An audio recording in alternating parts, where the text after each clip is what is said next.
I'm an alumni of Kenyatta University where I did environmental science. And currently I'm practicing what we call geographical information systems and remote sensing, where I also partake in part-time lecturing at Kenyatta University and also do some project works there. I'm currently a project coordinator with Kenyatta University, where we are doing a project called Kenya-Finland Education Research Alliance project. But other than that aside, today we are just going to work on gender mainstreaming in environmental management. And without further ado, we all know, or we are all aware that gender is always a business for each and every person here on earth. Okay, so I'd just like us to take it off with Madam Margaret Kariuki. What do you think are the role of gender in the environmental sector? As we go through this session today, we are going to have questions and responses.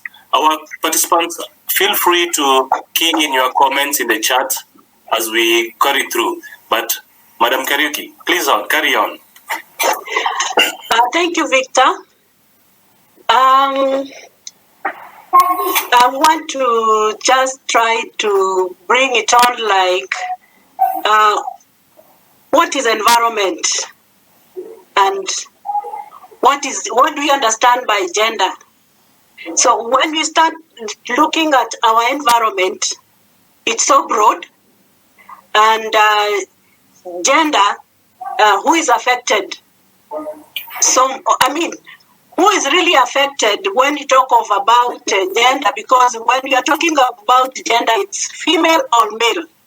So when we start thinking of about who is really affected by what entails in our environment. The environment is broad. Yeah. And our women are really affected. Yes. Both adults, or rather female, young and old, because they are the ones who encounter when it comes, for example, when it is raining, who is really affected most? When there is pollution, who is really affected most? When it comes again to issues of equality, men have a higher, they are not affected as women. There is a lot of inequality to women than in men. There is a lot of, again, because of the,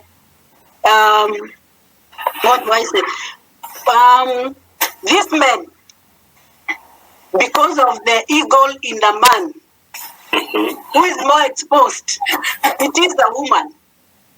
So there is okay, this woman also again has, is maybe not capacity build on issues that affect her.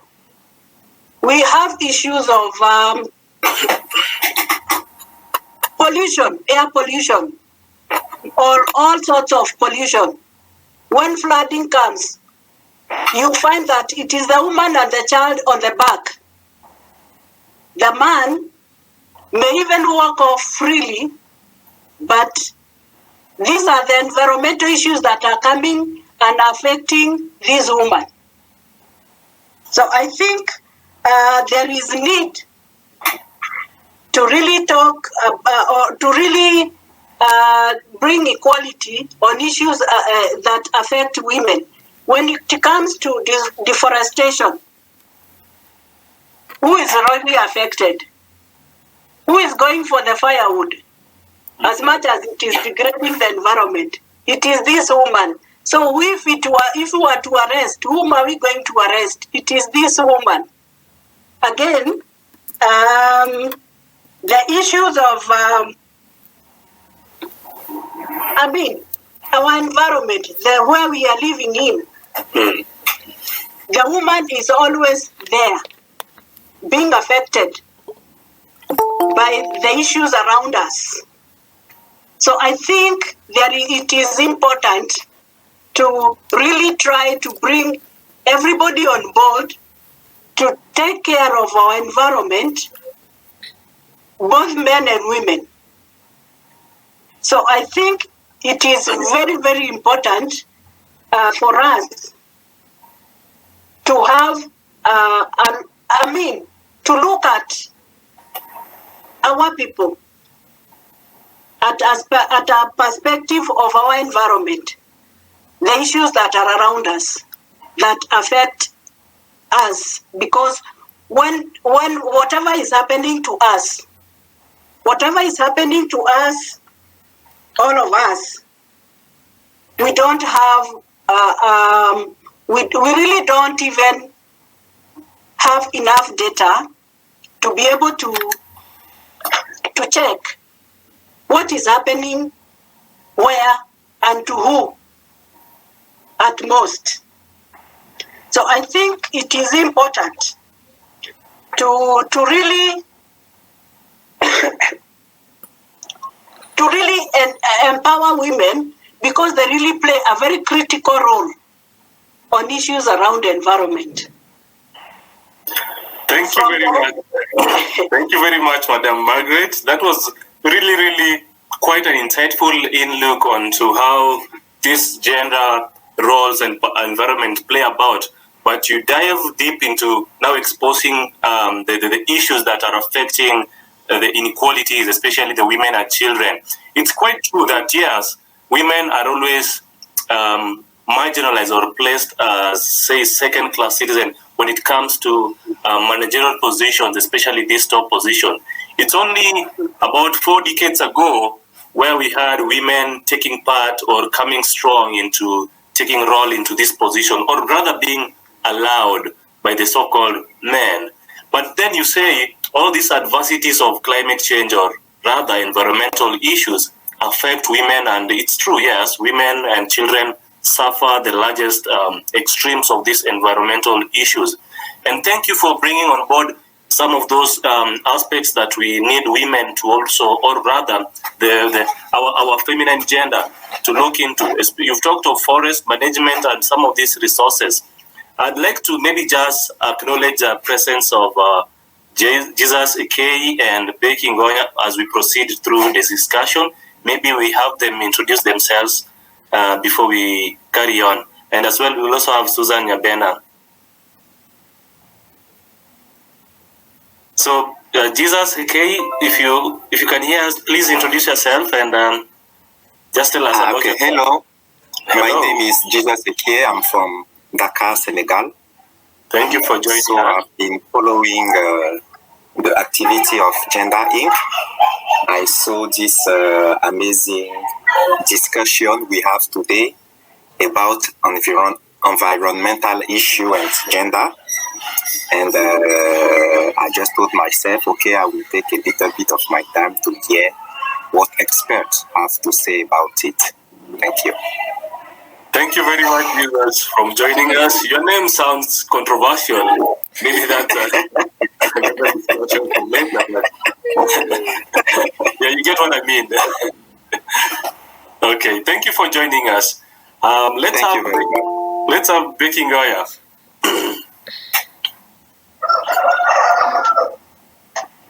Hello, Becky.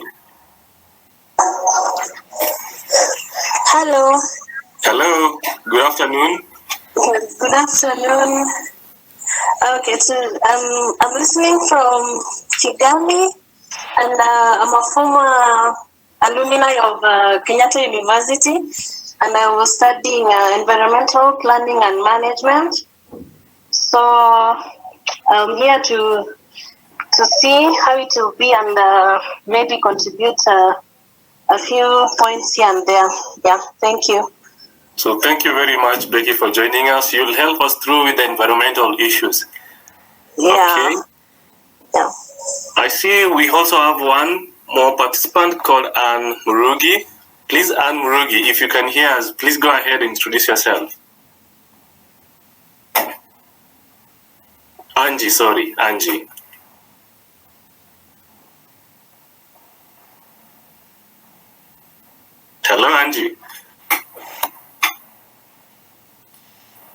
Okay, I guess maybe she's on mute or something, but when she gets on board, she'll introduce herself. I'd like us just to carry on through with the discussion, and we were talking about these roles that gender would play in the environmental sector. We now realize that the male and the female have different roles to play when it comes to now management of the environment, and as well as in conservation, actually. As much as we have different extremes or gravities of environmental utilization, I think we also need equality when it comes to now this management of these resources. Talk about water resources here in Kenya. You find that many women or many ladies in the marginalized communities, talk of Turkana, Wajir, and Mandera, you find them trekking long distances to find water for their families or their homesteads. By this in itself, I think it would be wise enough to engage women in such position. But to carry on with the discussion, I'd like to bring on board Maurice Kavai. Maurice Kavai, what is your thoughts on the role of gender in the environmental sector as we go on to now the relations affected by this sector in terms of now gender?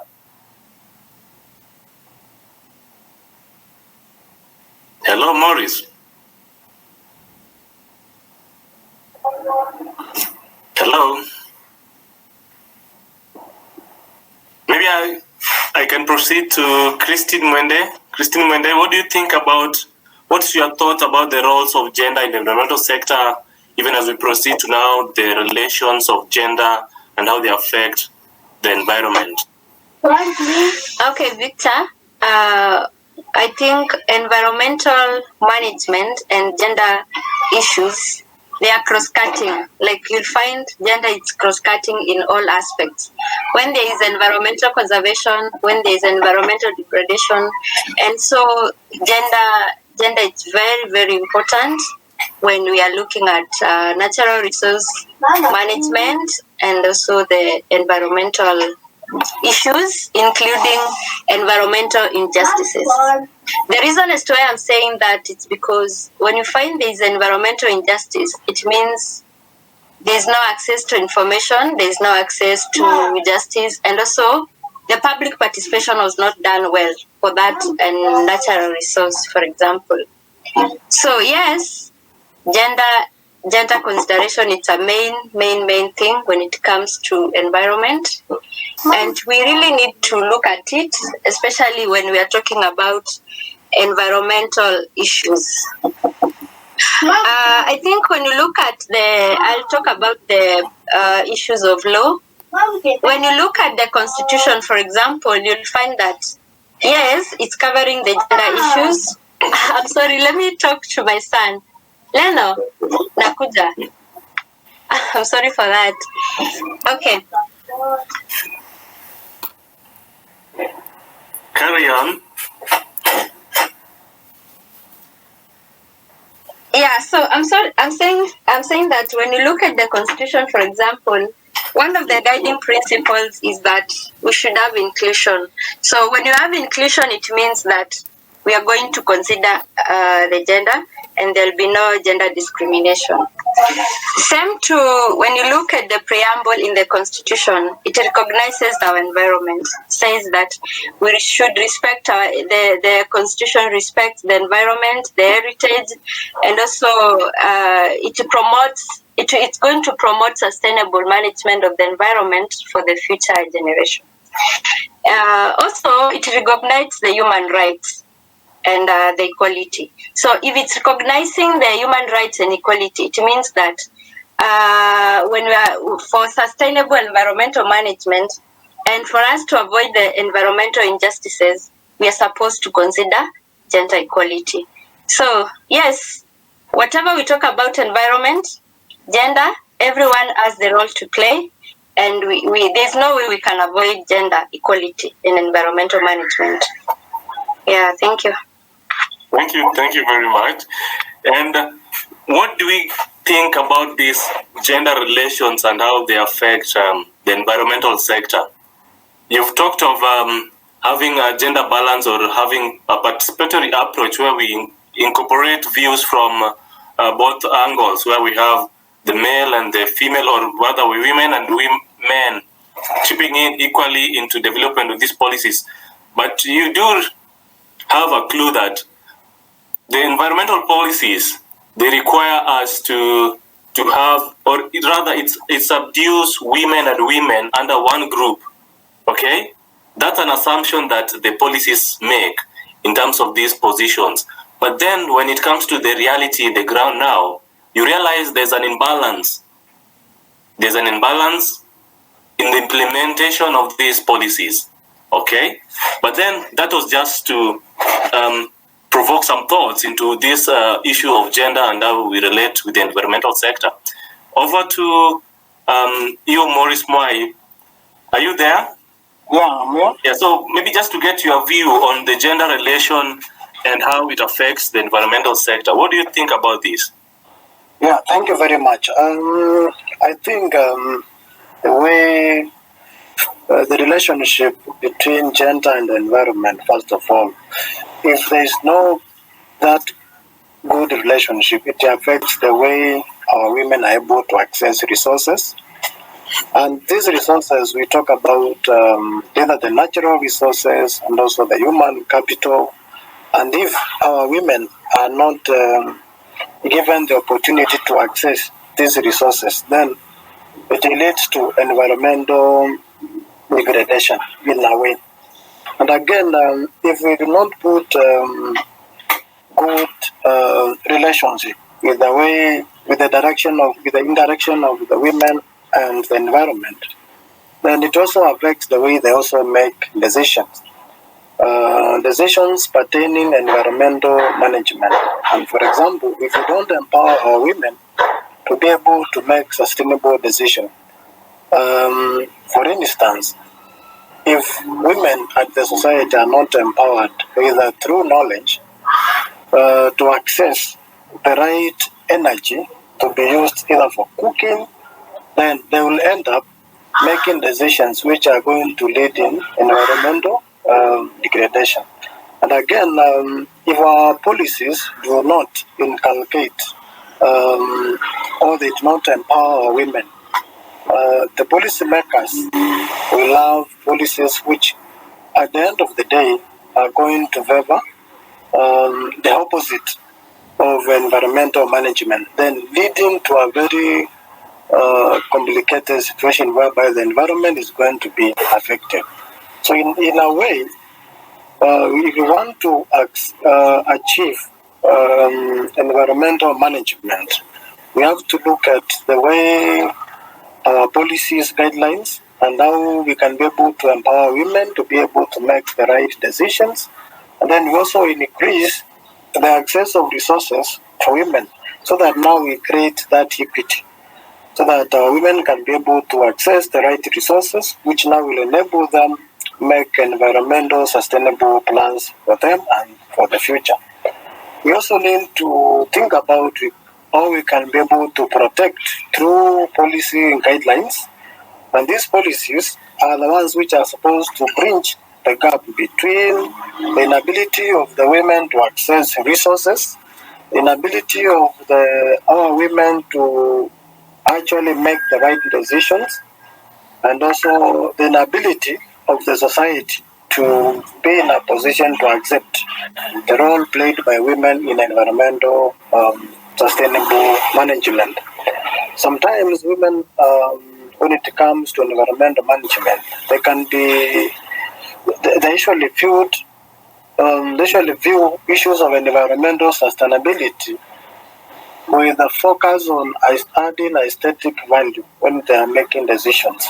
But if they are empowered, they can be able to make the right decisions on particularly the type of technology to use, the type of, for example, if they are constructing, the type of materials to use, the type of even the green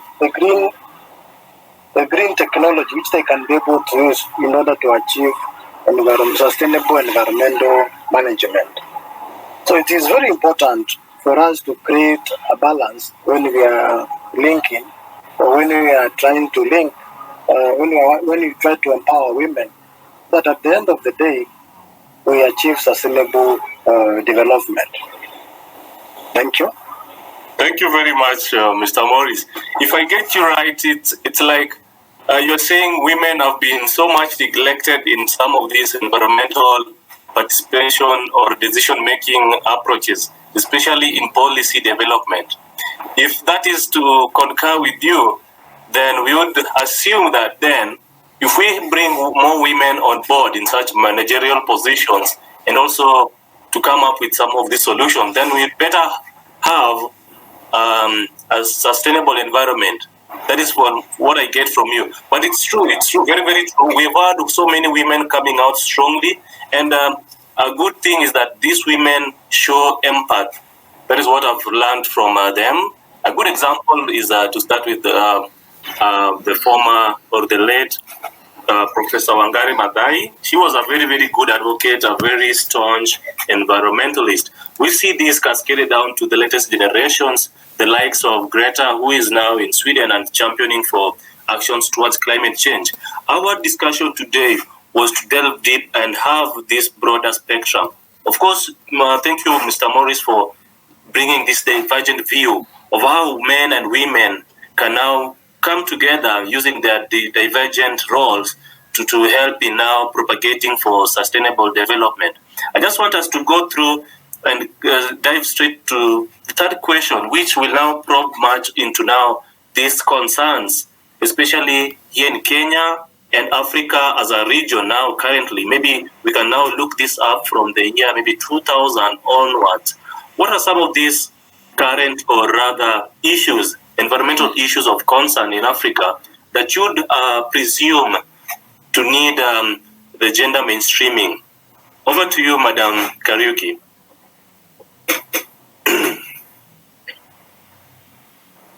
Hello, Mrs. Margaret.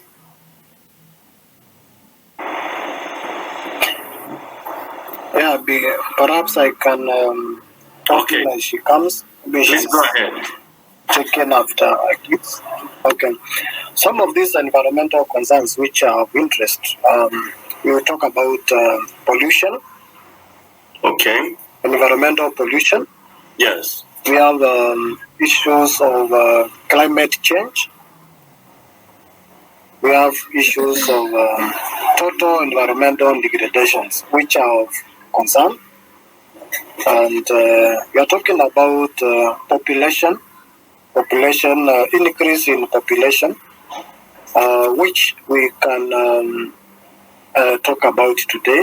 And I believe that if I am to talk about increase in population, we are told that every woman has a role to play in the increase of population, because it is women who give reason for the next generation. If we do not have women in the society, then we will not have we will not have the next generation. So when we empower women to make decisive health, when we empower women to make decisions on their health, then they can be able to help us deal with the issues of climate change. Because it is believed that every human being consumes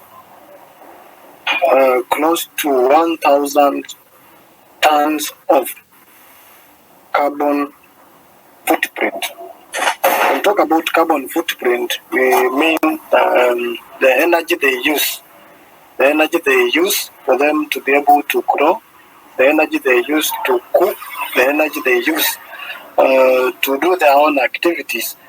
So the more population we have in the world, if we do not control it, the more we expose ourselves to the dangerous effects of climate change. So that is one of the areas which you can be able to empower women so that they can be able to make the right decision regarding the number of children they would like to have, regarding the number of animals they would want to keep, because if you increase the number of animals, for example, if you are a farmer, this is a woman farmer at the rural areas, these animals generate more methane than if you compare with the air pollution. You look at the air pollution issues. When you keep more number of cattle at the village, they'll be able to produce more methane. They will eat more vegetables. They will eat more greens. We will also do away with it. You have to clear your bushes, to plant and produce food for these animals. And then the cycle continues. Then this woman, at the end of the day, will have to put more efforts to produce more food. In the process of producing more food, you require more resources. And these resources will be sourced from somewhere else, where by the end of the day you'll be either carrying out an environmental degradation by clearing land to plant. So these are some of the environmental concerns which need to be addressed. Thank you. Thank you very much. You've actually captured quite a number of these environmental issues that we need to inculcate or use rather the women or rather men roles to help solve for this. I'd like just to hear what from Mrs. Margaret on this issue, on this current environmental concerns in Africa that needs us to have both men and women brought on board to solve equally.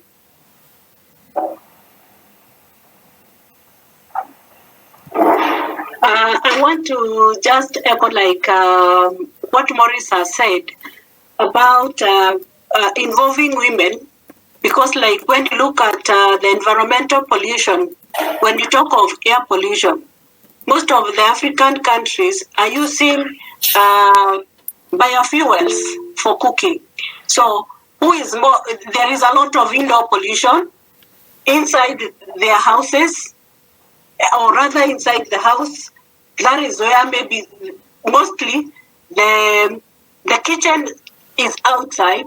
So the woman will be having her baby on the back and going to cook the food while the man is waiting for that food.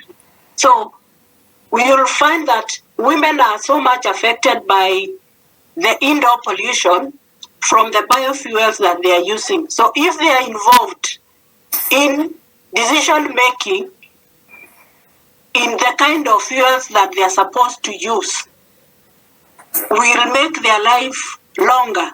So we are losing more women than men when it comes to air pollution. So I think it is important for us to involve women at higher levels, because when it comes to the household level, it is the woman who is responsible of taking care of their families. So it is important to bring on board the woman to be a decision maker when they are making policies at the higher level, so that she's able, because she can be able to reflect and relate right from her village where she has come from. She's able to relate so well. So in this matter, I think it is very important to involve the woman at that high level. Then again, women are really not, from our African perspective, they're really not well involved in the technical issues. Even when they're investing, for example, she would even, for example, want an improved GICO. But the woman will not know why does she want that improved GICO. Maybe she went in a women group and she was taught that when we use this improved GICO, you are going to help yourself to use less firewood, to have less pollution upon you and your family. So it is important to include women and men at decision-making points. Again, there is a lot of impunity when it comes to women bringing in their thoughts on issues towards the environmental degradation. Because, okay, when you are at the home level, I want to really dwell at the woman at the home level. When it comes to issues of the environments we are living in, the woman mostly is at that. The men go out to look for jobs. The woman is at the home level. So whatever kind of pollution that is within the house, the home level, that is the woman who is really receiving, who is really suffering more than the man. So I think it is important to involve both men and women, and so that the women can have as much information like the man. Again,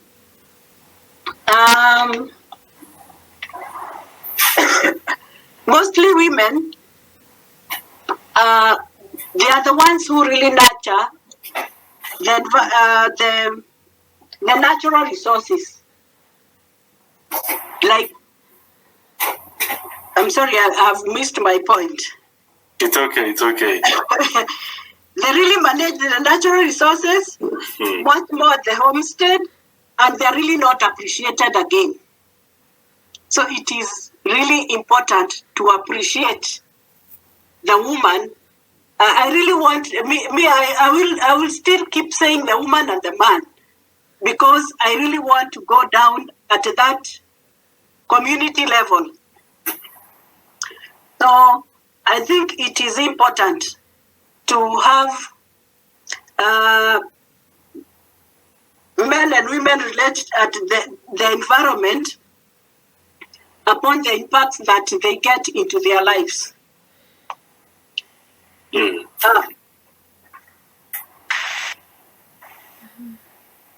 Thank you very much. I really also wanted to say about what the women are exposed to when it comes to, for example, the environment. I wanted to say this. The environment. If, for example, I'm going back to the slum area where the waste is not collected. There are flies there. That goes back to the homestead, where the woman is taking care of the women, of the children, and she becomes now again the doctor of these children, because she has to know what is happening.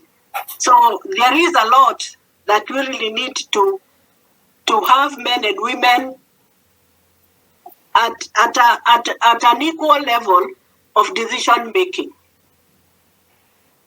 Thank you. Thank you. So you mentioned quite a wide range of these issues that are affecting generally the women that we need now to have at least an equitable number of them joining into the task force. You've mentioned of women not being appreciated. I'd like you just to elaborate about that. What do you mean women are not appreciated in the community or in their societies? Mostly in our African setup, you'll find, like, for example, the woman will go very far for firewood. The woman will go very far for water. The woman will be able to be taking care of the chores. The woman will be maybe coughing in that kitchen outside with a lot of smoke. But again, when she comes, the man is not seeing really what this woman is going through. So I think the man will just think that is the responsibility of the woman to go for water for 7 kilometers or even more. It's her work to go for firewood. Instead of even, the man can even maybe even afford to have alternative energy to help this woman because she's using her energy. And the man cannot still see what this woman is going through because the man will expect food on the table at the right time. If the food does not come at the right time, you went to the river to just talk with other women. You went for firewood to talk with other women. Even if you are not really told that, thank you that you went 7 kilometers for water, what you get at home is that you really went to just talk with other women out there. You went just to talk with other women instead of bringing the firewood early.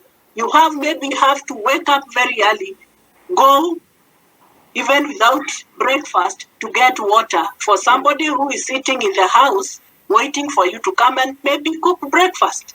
So I think there is need when we talk of maybe women getting water near them, the man may not see the importance of this water being at the homestead or near a very near place, but will just see this woman is strong enough. That is why I brought her from wherever I brought her from.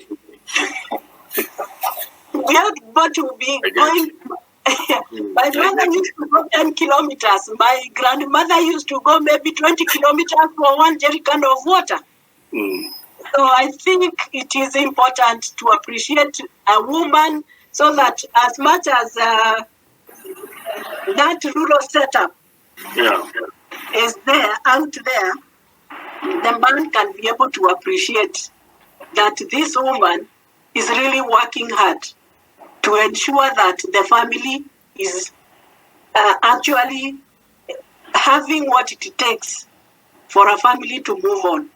So she really needs to be appreciated. Thank you.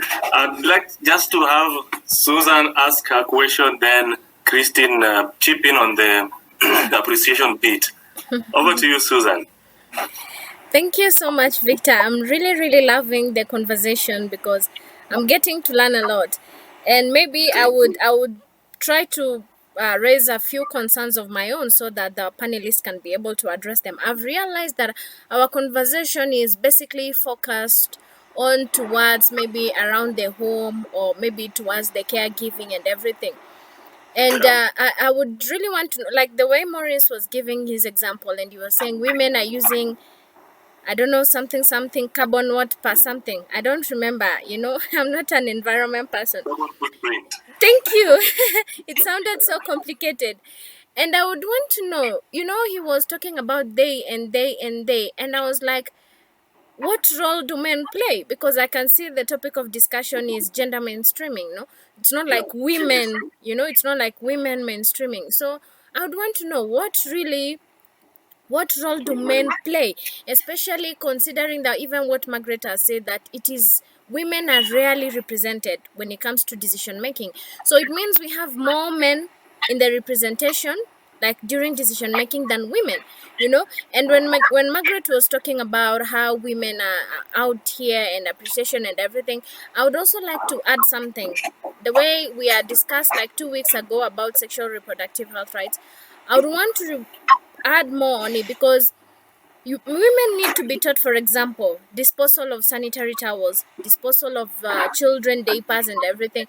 I don't know if you people have ever walked around places and you just find sanitary towels are lying everywhere and the diapers, and then it becomes so unfortunate when it decides to rain. And then we are like, okay, all our drainages are blocked. I don't know, the government did or did not do and everything. But basically, when they're being unclogged, you find that maybe even the washrooms, you find that maybe there was some sanitary towel in or the diaper. So I think this capacity building that has been mentioned is really key for women, for them to know that every decision they take is affects the environment. Now, on the last issue I wanted to raise was, we have talked about how women are being affected. I am yet to hear about those men who are affected in environmental issue. Take an example, men who work at the mining. When you're going down, there's too much, dust, and sometimes they don't have protective gear, What about those times when they, the walls crashing on them, and maybe they're the family breadwinner, or everybody depends on them. That is something that has been lost. About garbage collection. And I remember there's a time I was working with Maurice, and we went to Mukuru Kwanjenga, and like 3/4 of the people who are doing garbage collection and sewer collection were drunk. And we were like, why? They say you cannot work when you're sober, because whatever you are handling, it's let's be honest, even us, when they're doing the exhaustion, you're already tired. So what about the people who, so I would want to, maybe we can highlight those issues that also men face, so together, like Margaret said, it is both women and men's role, not necessarily the burden being left to the women. Thank you, Victor. Thank you very much, Susan. You've made some very, very good highlights there that I'll have Maurice or maybe one of the participants respond to.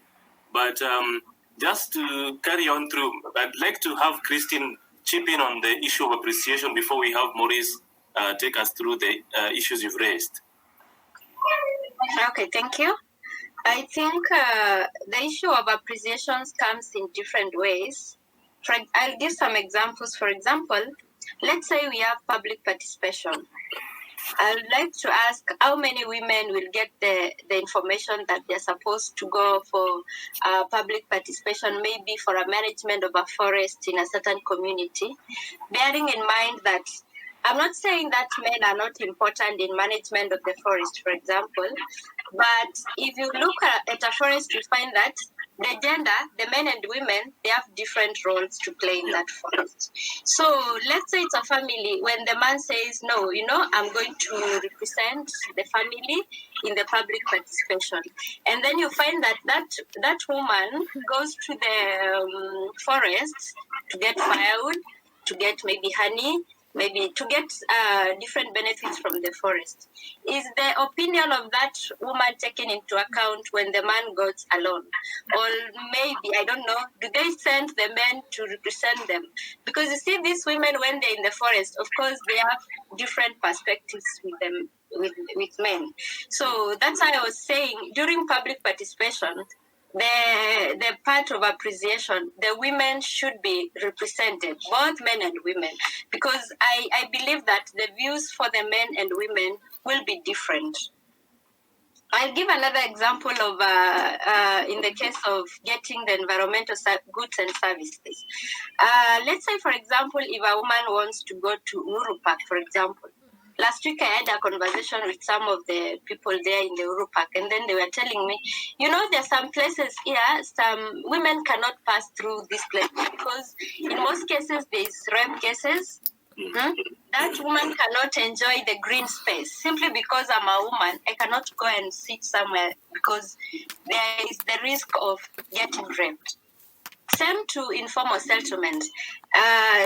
Sometimes you find in the informal settlements the water, the availability of water is not that good, and maybe that water comes at night.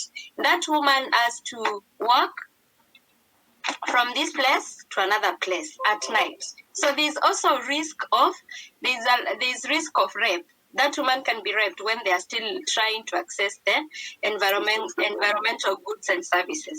So yes, we are not saying that it's true. Even men suffer in the process of interacting with the environment. It's not that we are supporting women and then we are not looking at the men, but we find that in most of the cases when there is environmental degradation, women tend to suffer most.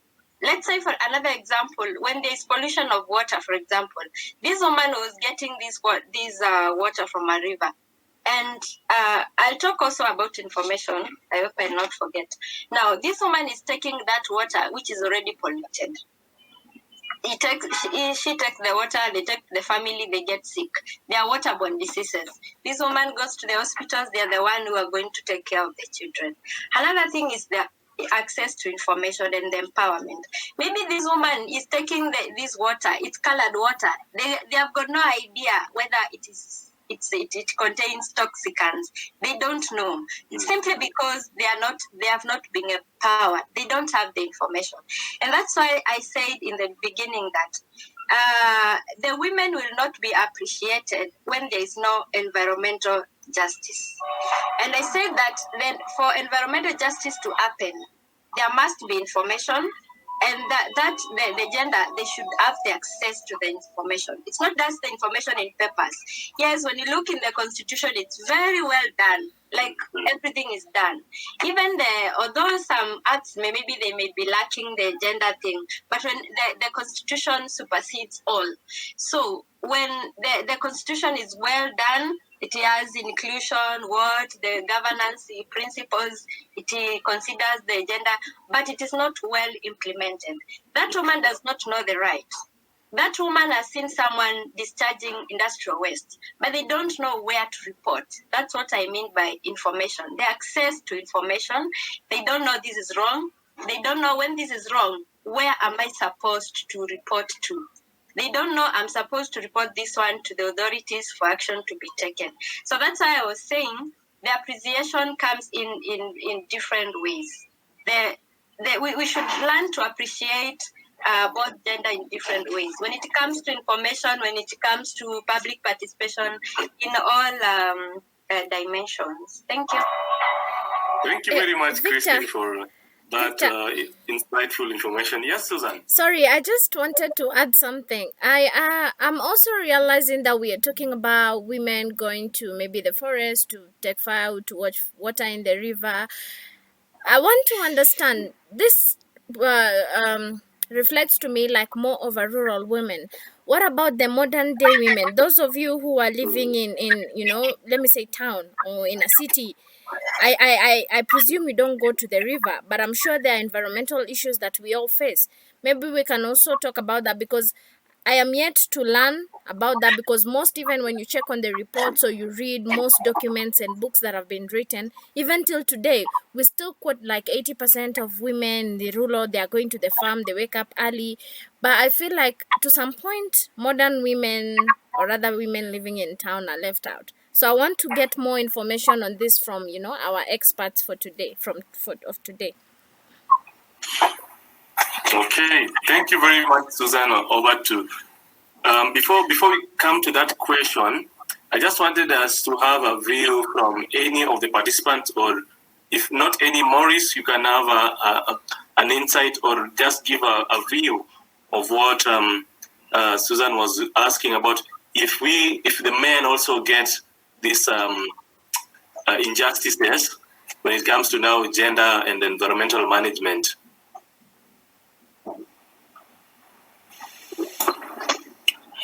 Thank you, Victor. When it comes to environmental injustices, all of them, they tend to affect both genders. For example, if a man was working in a mine, or maybe at the dam site, maybe that dam site is relocated. That man was the breadwinner of a particular family, and that man now is directly affected by that relocation of a site where he was earning his daily bread. Then this one also trickles to his wife, if he had a wife then, or a family. So what I'm trying to say is that environmental injustices affect both gender, but in different dimensions. When you talk about environmental degradation, it is also the source of raw material, which is used by both genders. If, for example, a man is working in a tea factory, for example, and then due to issues related to climate change, and the tea plantation cannot be able to generate enough produce for the factories to run. And at the end of the day, the management of the tea plantation, the factory might decide to lay off the men workers who were breadwinners of particular women. Now, this one now exposes the women to start looking for other opportunities where they can be able to fend for their families. So this information regarding on gender issues on environmental management, the information should be shared equally so that both gender can be able to make rightful and meaningful decision. Because if they do, if information is not shared, if the information is not shared or is not given or they are not empowered, then at the end of the day, they are going to make decisions which are going to affect the opposite gender. I will also give another example. If a man, if a family, and let's say, for example, a man in this case, if a man is working in a factory whereby they are producing chemicals, and these chemicals are going to be used in maybe in spraying, let's say like what we talk in spraying crops, and that chemical is harmful to the environment. The person, the user who is is the local woman when you are at the rural area, what will happen to her when she comes into contact with that chemical? She'll be affected. Talk about the toxins which are in those chemicals. What they will do to that woman? They can affect that woman reproductive system, as she cannot be able to even reproduce. So this information on environmental management is very critical, and it should be shared to both genders so that they can be able to make the right decisions, even at the point of production. Thank you. Thank you very much. Thank you very much.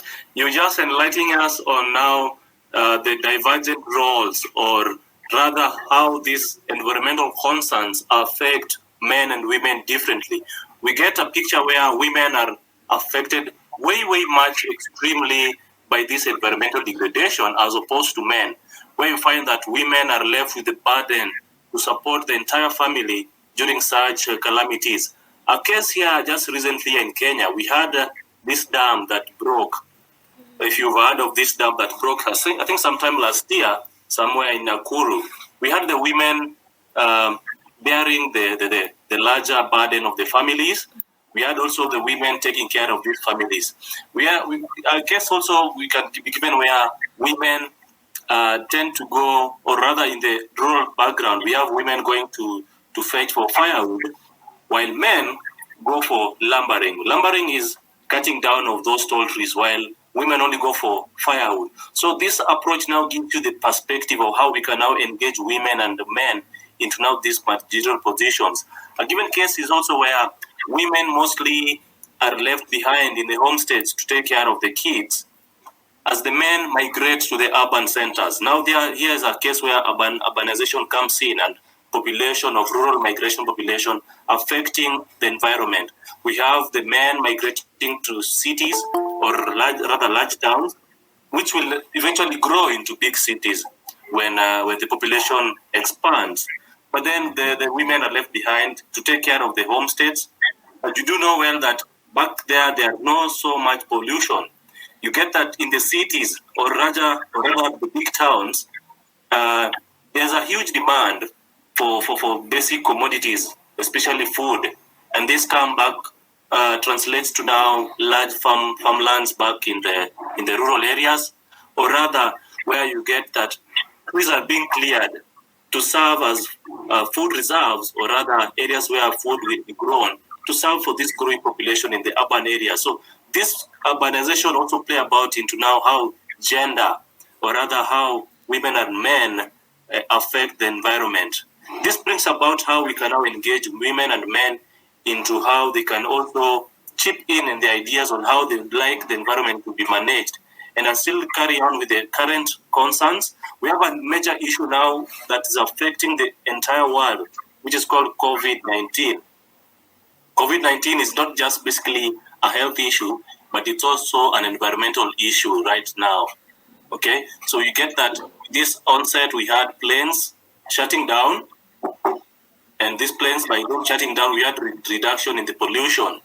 Okay, so this translates to also the gender roles that we play here. We find that in the garbage sites, you find men taking care of, or rather, many of these are always men, always scrambling or scavenging for those leftovers there. But I'd like just to brainstorm on these current issues that you can think through. Even locally here in Kenya, we've had issues with floods, we've had issues with malaria, and we get women bearing the extreme of the burdens of raising the families. You get women getting highly affected than men. We've had landslides. So it begs the question, how can we now incorporate men and women to get the ideas? Okay, so carry on with the questions. I see we had Christine who wanted to give us a view on how the cities are always affected, just to answer some of the questions on our urbanization, like what Susan had asked before. So, Christine, please go ahead. Yeah, thank you. I wanted to talk about some of the issues which affect the women in the city. You find that both genders, they are going to interact with environmental issues in the city in a different way. And I'll give an example of what was happening last time when there was a lot of flooding. So when the house floods, you left there to clean the house. The man goes, and then you find that the women will tend to be will bear the burdens of the flooding in such a way that they'll be left there cleaning the water, removing most of the things, because maybe the men are there, they are working out there. Another issue is in the process of trying to get the rights for the land, because land also it's a natural resource. You find that some of the women, they are not given the right to own land. Maybe it's because also the women, they are not aware, they are not empowered that they have the right to own land anywhere in the country. And also another example is in garbage collection. I've seen many instances whereby most of the, like for example, the private service providers and CBOs, when you go to most of the collection points in the informal settlement and low-income areas, you'll find that most of the people who do segregation, they are women. And what happens there? They segregate that waste. Because they're getting some income from the waste, because most of them will sell to the pig farmers, or maybe some of them are farmers, so they are trying to get the food for the pigs. And what happens there, the way they segregate the waste, it's not hygienic, because you'll find that they don't have the proper PPEs, and that exposes them to many diseases, because that waste first is not segregated, and we've got some incidents whereby they get even some syringes in waste.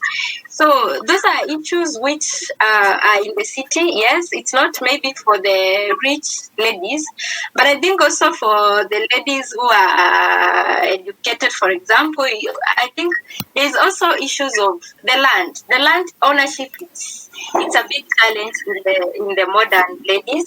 But also, most of the issues we've discussed, I don't think they are only for the rural women, because in the city we have informal settlements and we have low-income areas, whereby you find most of the challenges experienced there, they are also experienced in the city. Yeah, thank you. So thank you very much, Christine, for your input on that.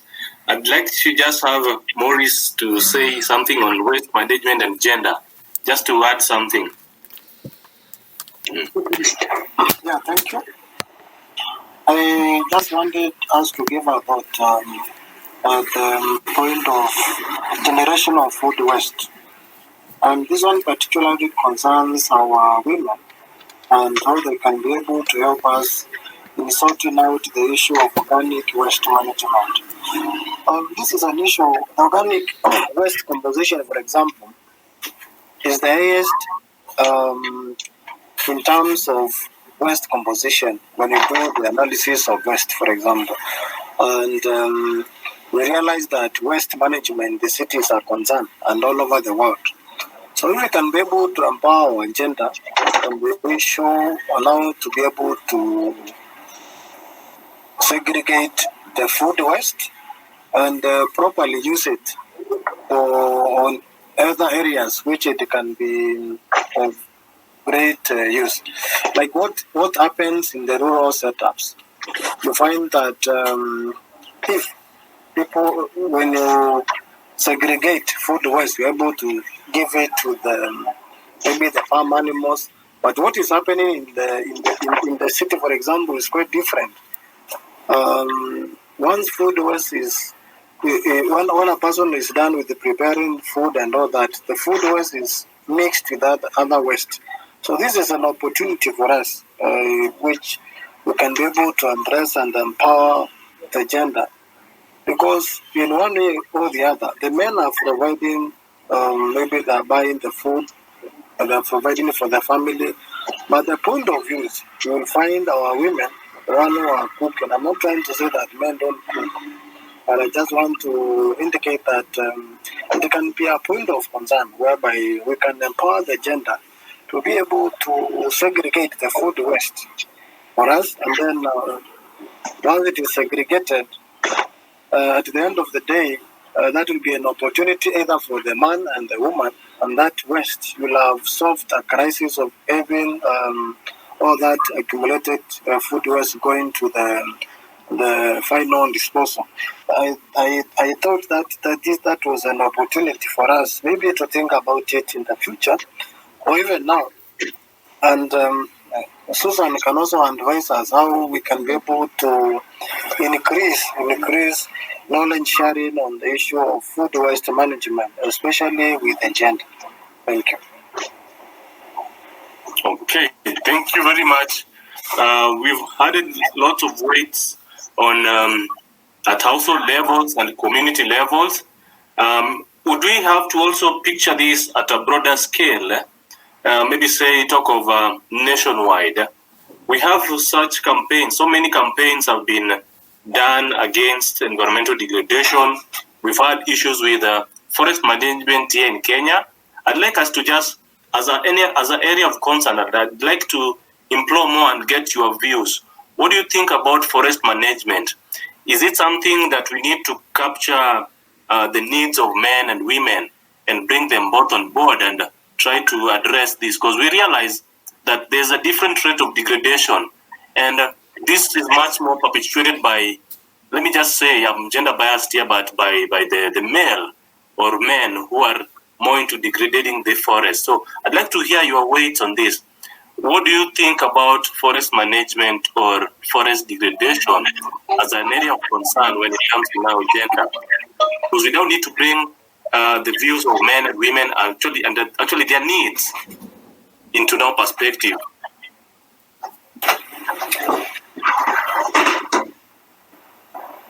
So I'd like to hear maybe more from the environmental conservatives.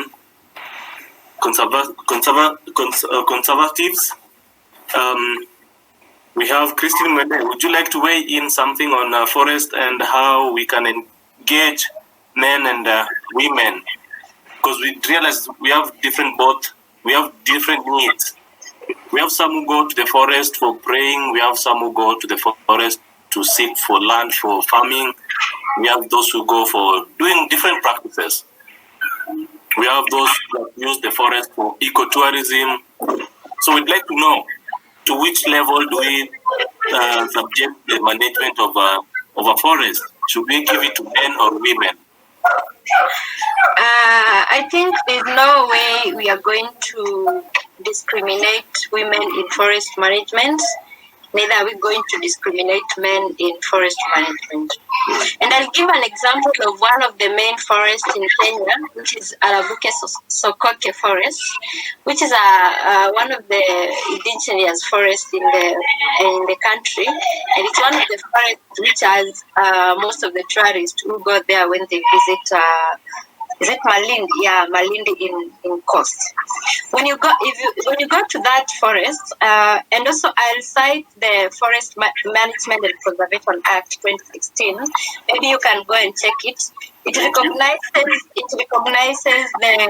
the both genders, and it says, I'm not sure about the article, but I can confirm later. And it recognizes the role of each gender in management of forests and its benefit.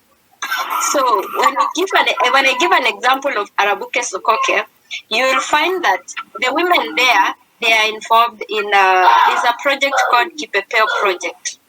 And there's also a project there for Annie. They sell Annie. There's another one for the artifacts. So you find that men and women, they are playing different roles in the forest. The women there, they are the one who are rearing the small butterflies, which are exported to other countries, and they're getting income for them. The men there, they are the one who are making the carvings, and most of them, they're also taking the tourists around the forest. But the main thing I saw there, because I was a bit curious and I asked about the management of Kipepeo Forest, you'll find that the women are the one who are involved in rearing the small butterflies. Then in the project, the people who will get money are the husbands. So for me, I don't know, maybe they get their share, but I don't think whether it was fair. Maybe they know how they share it. But in this case, the project is meant for women. But you find that some of the leaders, they are disguised in the women names there. But again, as I said before, there's no way we are going to separate men and women from management of the forest, because the men, they have a role to play, especially in hunting and gathering, and the ladies also, they have a role to play in getting the benefits from the forest. And there is no way we are going to, because this is a natural resource. Yes, I understand there are laws and regulations for that forest, but again, there's no way we are going to limit the public from getting the benefits, of which there will be regulations for that, but we cannot limit the benefits and also the men from getting some of the benefits from the forest. Although the government intervenes in making sure that the benefits are got in a sustainable way, but there is still a gap in management of forest when it comes to inclusion of both men and women. Okay, so we realized there's a gap, a gender gap, and this gender imbalance would tend to favor the men. I'd assume so. So my take also is on another example where we find in the beautician industry we have these aerosols. Aerosols contribute a lot of these chlorofluorocarbons, especially this that cause depletion of the ozone layer. Now here's a case where we are looking at the consumers who are on the receiving end here, and talking of the carbon footprint now, who are perpetuating the increase in the carbon footprint in terms of now these chlorofluorocarbons. I tend to picture, or I'll be biased here, and I'd say we have the feminine or the women contributing to this huge carbon footprint when it comes to now ozone depletion, as they tend to use a lot of aerosols in their perfumes and their beauty products. I stand to be corrected, but that is my bias. What do you think about this? Because this is an area of concern, and it's within the modern woman or within the modern societies in the cities. So what do you think about this? Because it really, really affects the ozone. So I'd like to hear maybe a word from any of the participants, or who is ready to maybe get this or weigh in on this.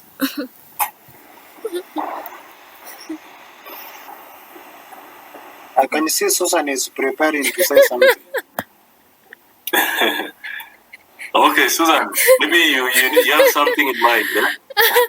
Maurice, I think you're being gender biased, or is it being discriminatory? But I'm just smiling when Victor is talking, and I'm asking myself, So are we supposed to smell bad?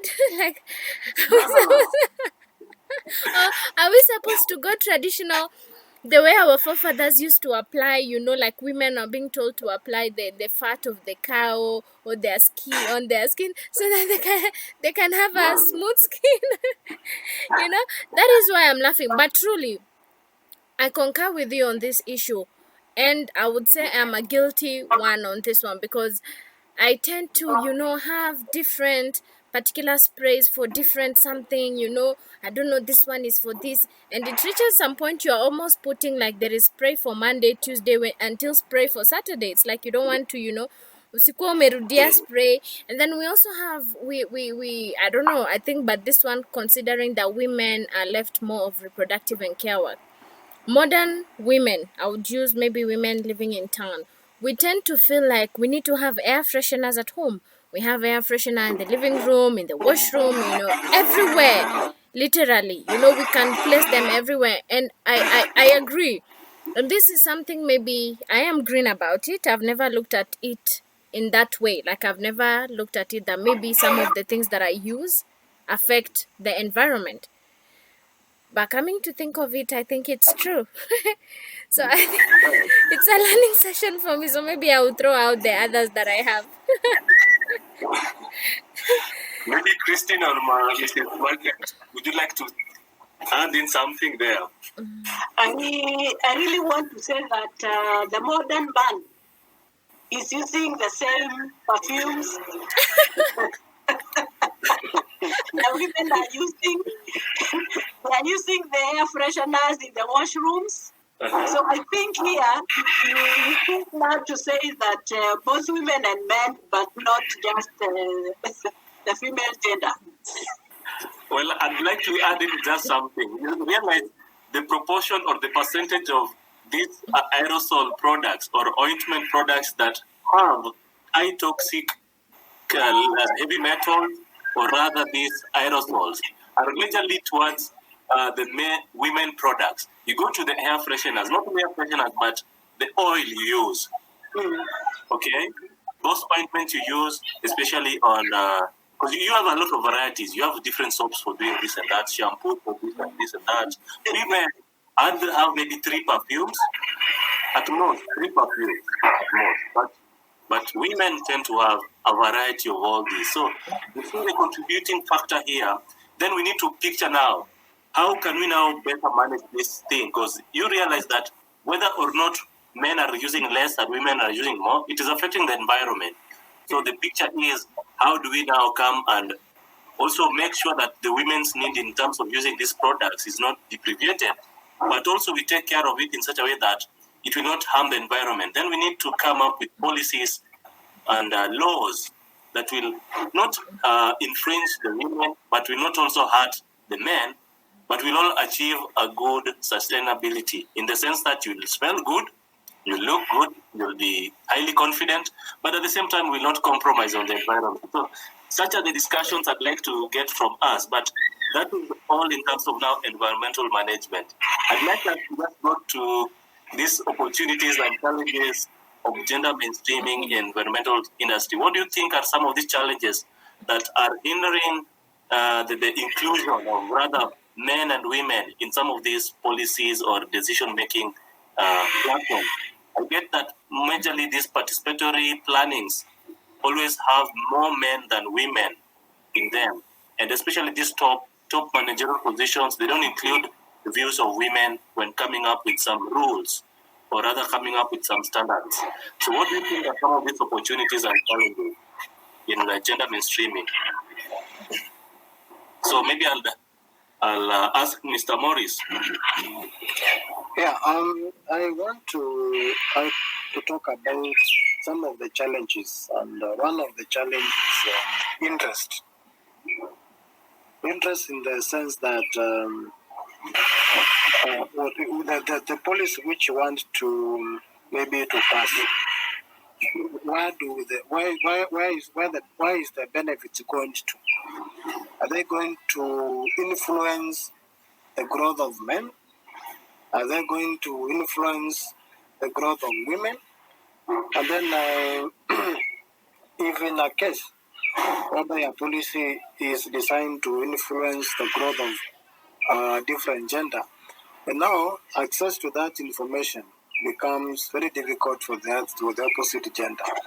So if a policy is designed to benefit men, then you'll find that if it was a product designed for men, then you realize that increase in the generation of that product will also influence in the reduction of the consumption of a different product. The way you are talking about the aerosol sprays, if they realize that they are going to design a spray and then use some combination which are going to affect the usability of a different product which are going to be used by the woman, then now when it comes to decision making, they will better not give access to the women so that they can be able to make decisions.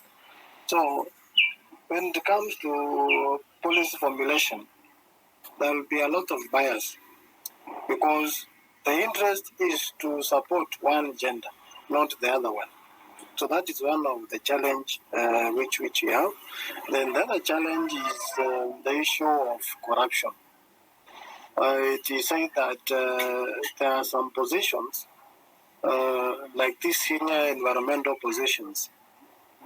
For you to get that position, then you have to use another opportunity. You have to pay for that opportunity. And then now that one, because the gender may not be in a position to bend law, then at the end of the day, whoever gets that position will not have the ability to be able to factor in gender issues when it comes to environmental management, because the position is designed in such a way that whoever gets that position will be able to buy in the views of the people in power. So maybe the other participants can chip in and add more. So thank you very much. We've seen you've talked of majorly on the interest, where issues would tend to favor a gender based on the product they're using. I concur with you. Then it's basically on now the economic scale where we would like to your company to get more profits in the sense of producing more of this without minding the others.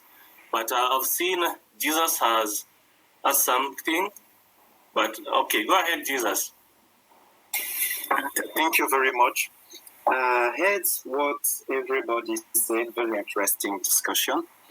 I want to come on 2 points very quickly. First, the point we have just raised, like having more women in top management position on every organization or institution that deal with environment. I think, don't know, maybe you will correct me, but we need to be very careful when we try to promote women at such position. Let me explain myself.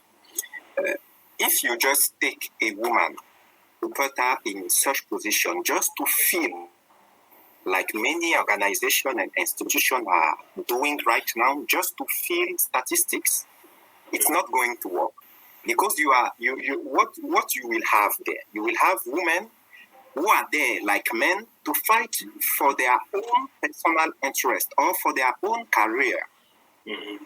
It is not because it is a woman that she will basically fight to have more women included.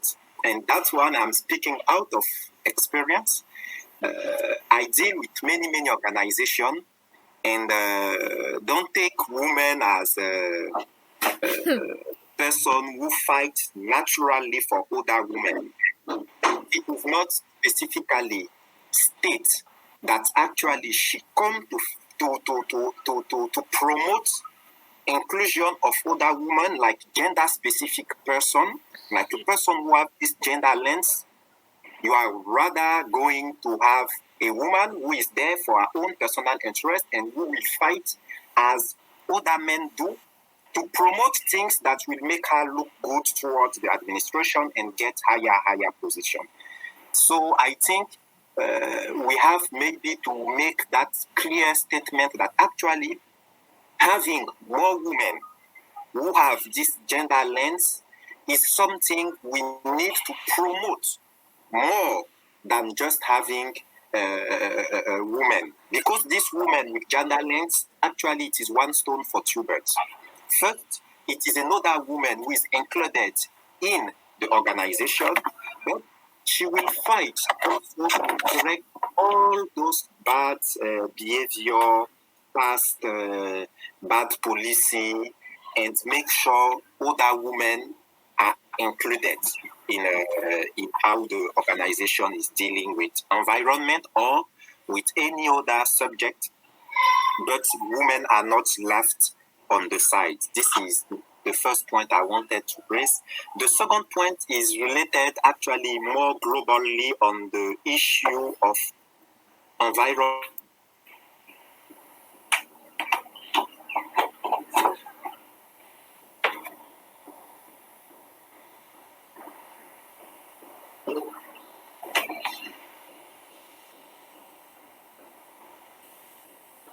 Hello, Jesus. Carry on.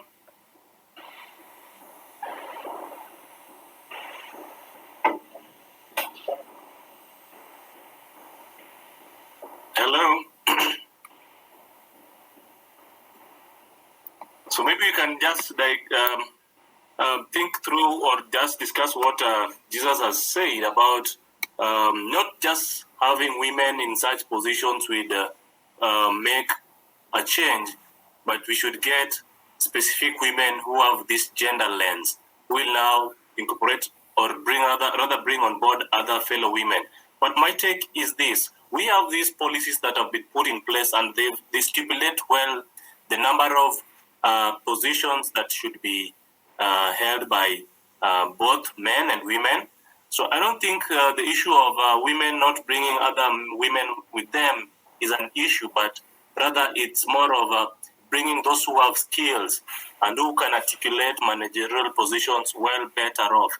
It's not just about having women, not just any other women or woman rather, but having those of integrity who will serve these positions to ensure that they serve to the latter.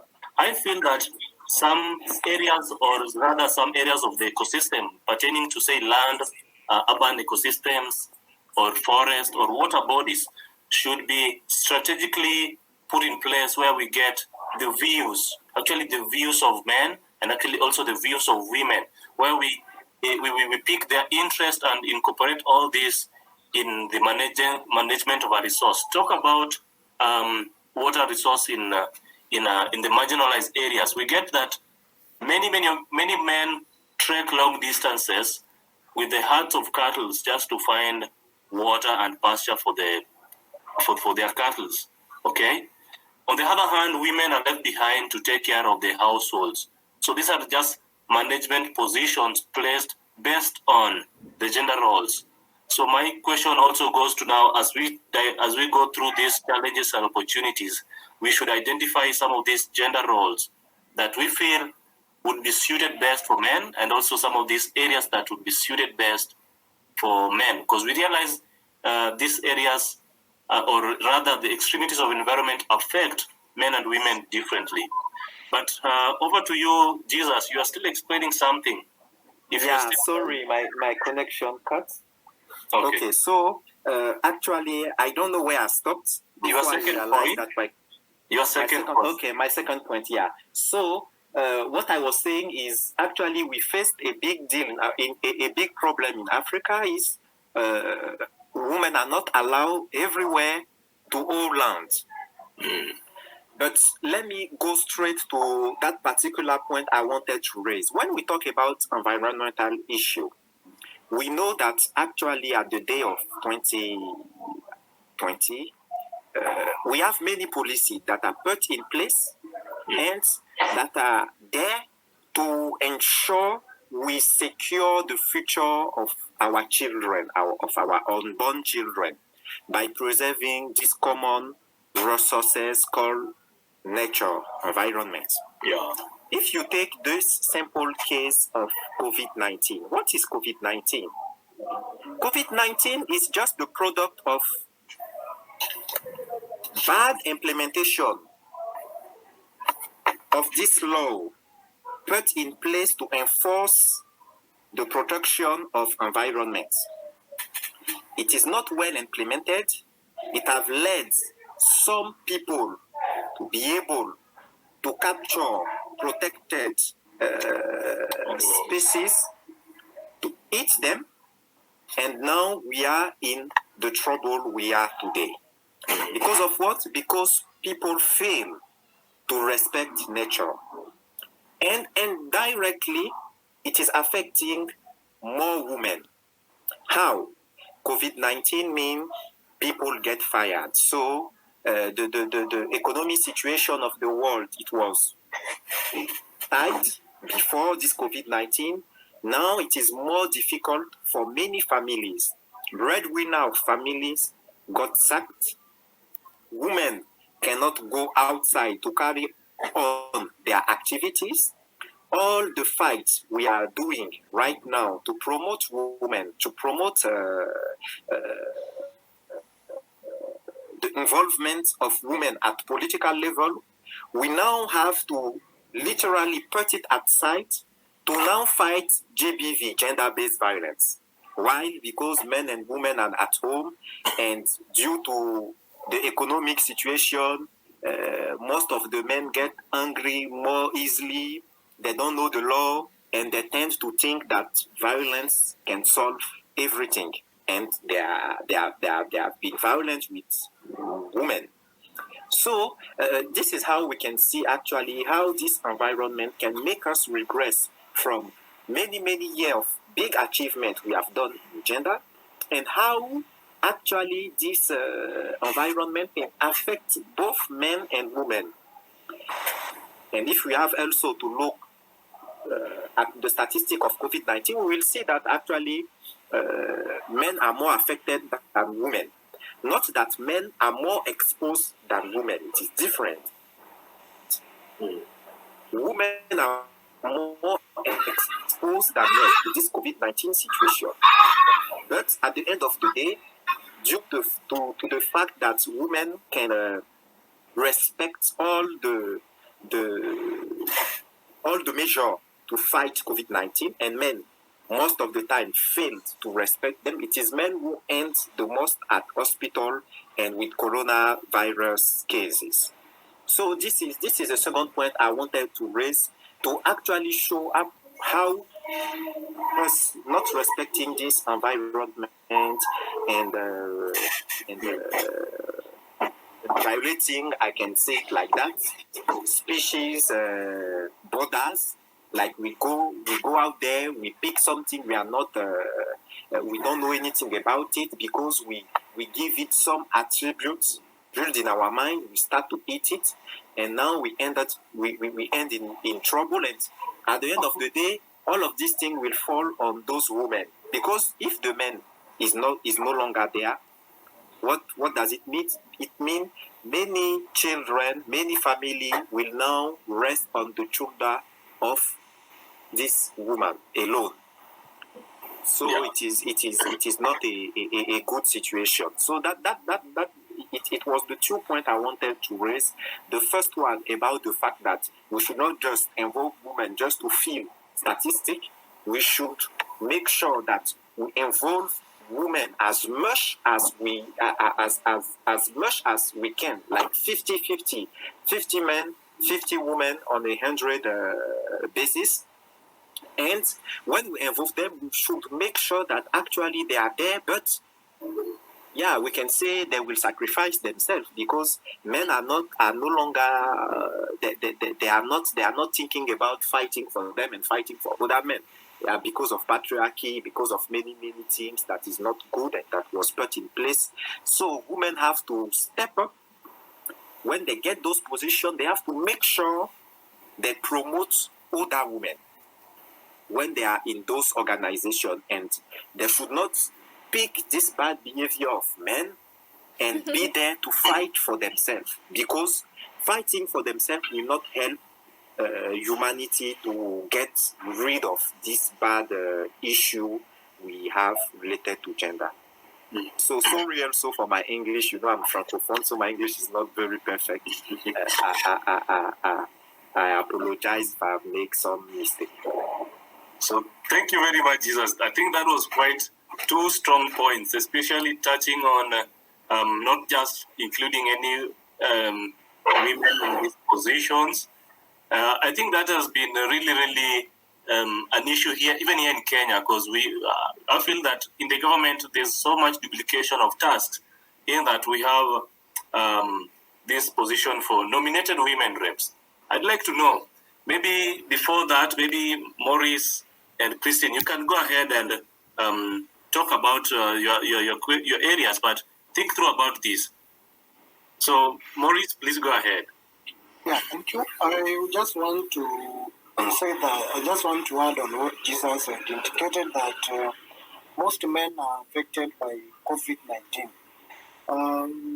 Then that one trickles to the women, and I've been following on the statistics, and I realized that many men are dying from the COVID-19, and that one is also burdening is burdening the women in this particular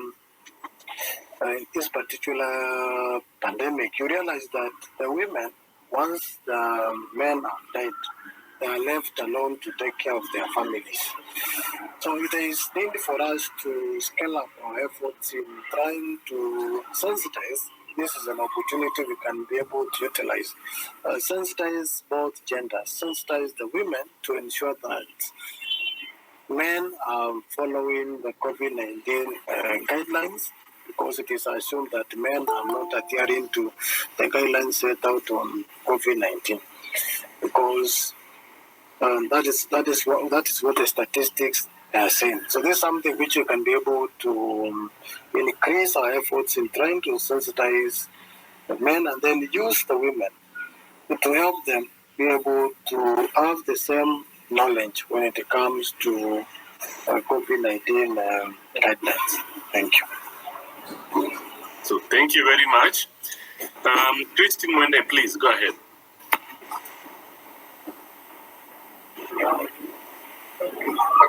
I wanted to add on the challenges.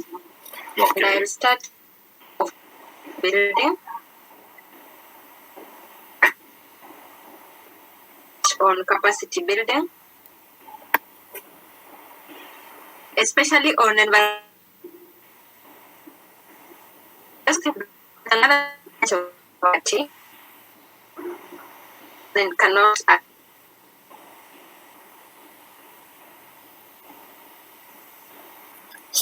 Christine, you're breaking.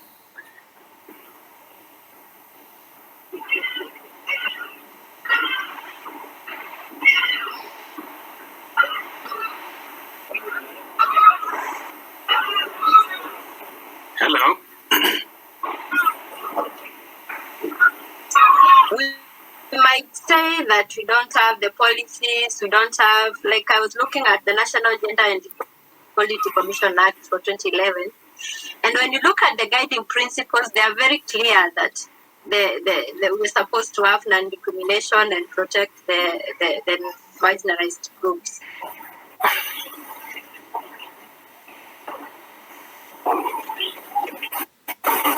But like I said, when you look at the Environmental Laws Act, we look at the Forest Act, you still find there's a gap. It's silent on the roles of each gender, like the provisions men and what are the provisions of. When you look at the Constitution, it states very clearly that every person has the right to clean and healthy environment. Every person has the right to clean and clean. Every person has the right. But again, when you look at the environmental laws, because they'll be a bit specific on different environmental issues and different, maybe they'll be guiding us on the access to the natural resources. There is still something which should be done. There is a gap. I was also looking at the Climate Change Act for 2016. If you look at it very well, you'll find also it is also silent on the gender issues. And the gender, like the women, they are really, really affected by the climate change. When it comes to desertification, when it comes to walking long distances to look for water, when it comes to flooding, the women, they are also men, they are really affected. So we need to look at the governance issues.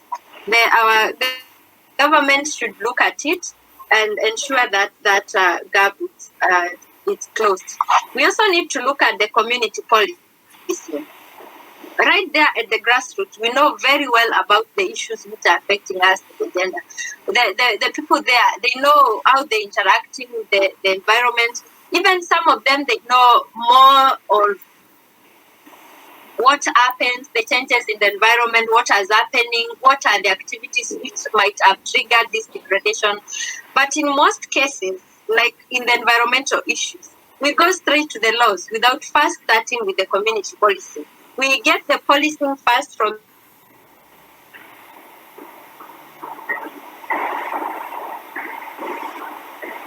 the community. We ensure that there is their views are taken into consideration and then they're incorporated in the policies. So for the policy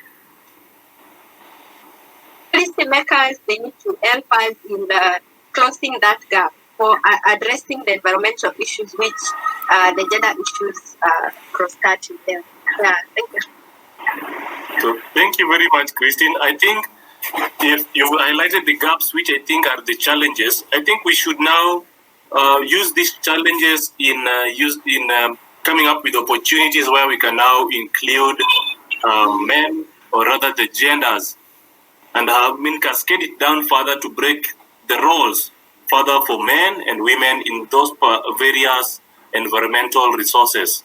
Okay, so I just want us to go straight to this question, which is tied to the challenges and the opportunities. A question touching on the chemicals. Is it recognized that hazards such as these toxic chemicals that affect women and men differently are response strategies tailored to the distinct vulnerable needs? So, like, is it recognized that hazards such as the toxic chemicals that affect men and women differently and are response strategies tailored to their distinctive vulnerabilities and needs, so such that when we identify issues or rather these chemicals that affect the environment, we now cascade it down and see these issues that affect women and we address this differently. So do you feel it is recognized here in Kenya or locally in your counties and Kenya as general or Africa? So maybe I'd have Madam Margaret. Do you feel there's need to recognize, or is it already recognized that such chemicals have different effects on men and women?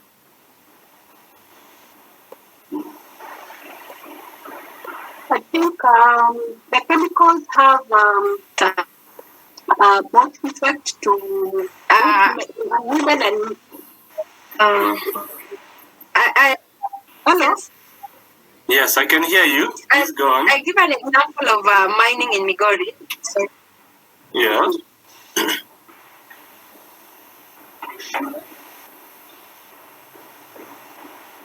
You're off again. Hello? Okay. You're giving an example of a mining in Migori.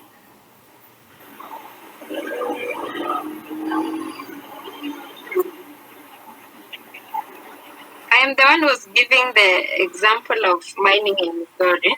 Okay, Christine, carry on. And I think the hazards, the toxic chemicals, yes, they affect the different genders in a different way. And I'll give an example of the men who are involved in the mining activities. And you find that most of them they don't have the proper PPEs, and they directly or indirectly consume the toxic chemicals. And you know, these men, they are the one who earn income after the activities for the mining in Migori. Yes, they are going to be affected, one, because of their health, and the women will be affected indirectly because now there'll be no source of income. So yeah, their well-being will be affected for the women. When the husband becomes sick because of the toxic chemicals from the quarry, now there'll be the men will be no longer working, and the women will be affected, one, because of the financial challenges, and two, they'll suffer the burdens because also they'll be taking care of the men, and there'll be no income in the family. Yeah. That's right. That's very right. I'd like to just. Yeah, can I add something?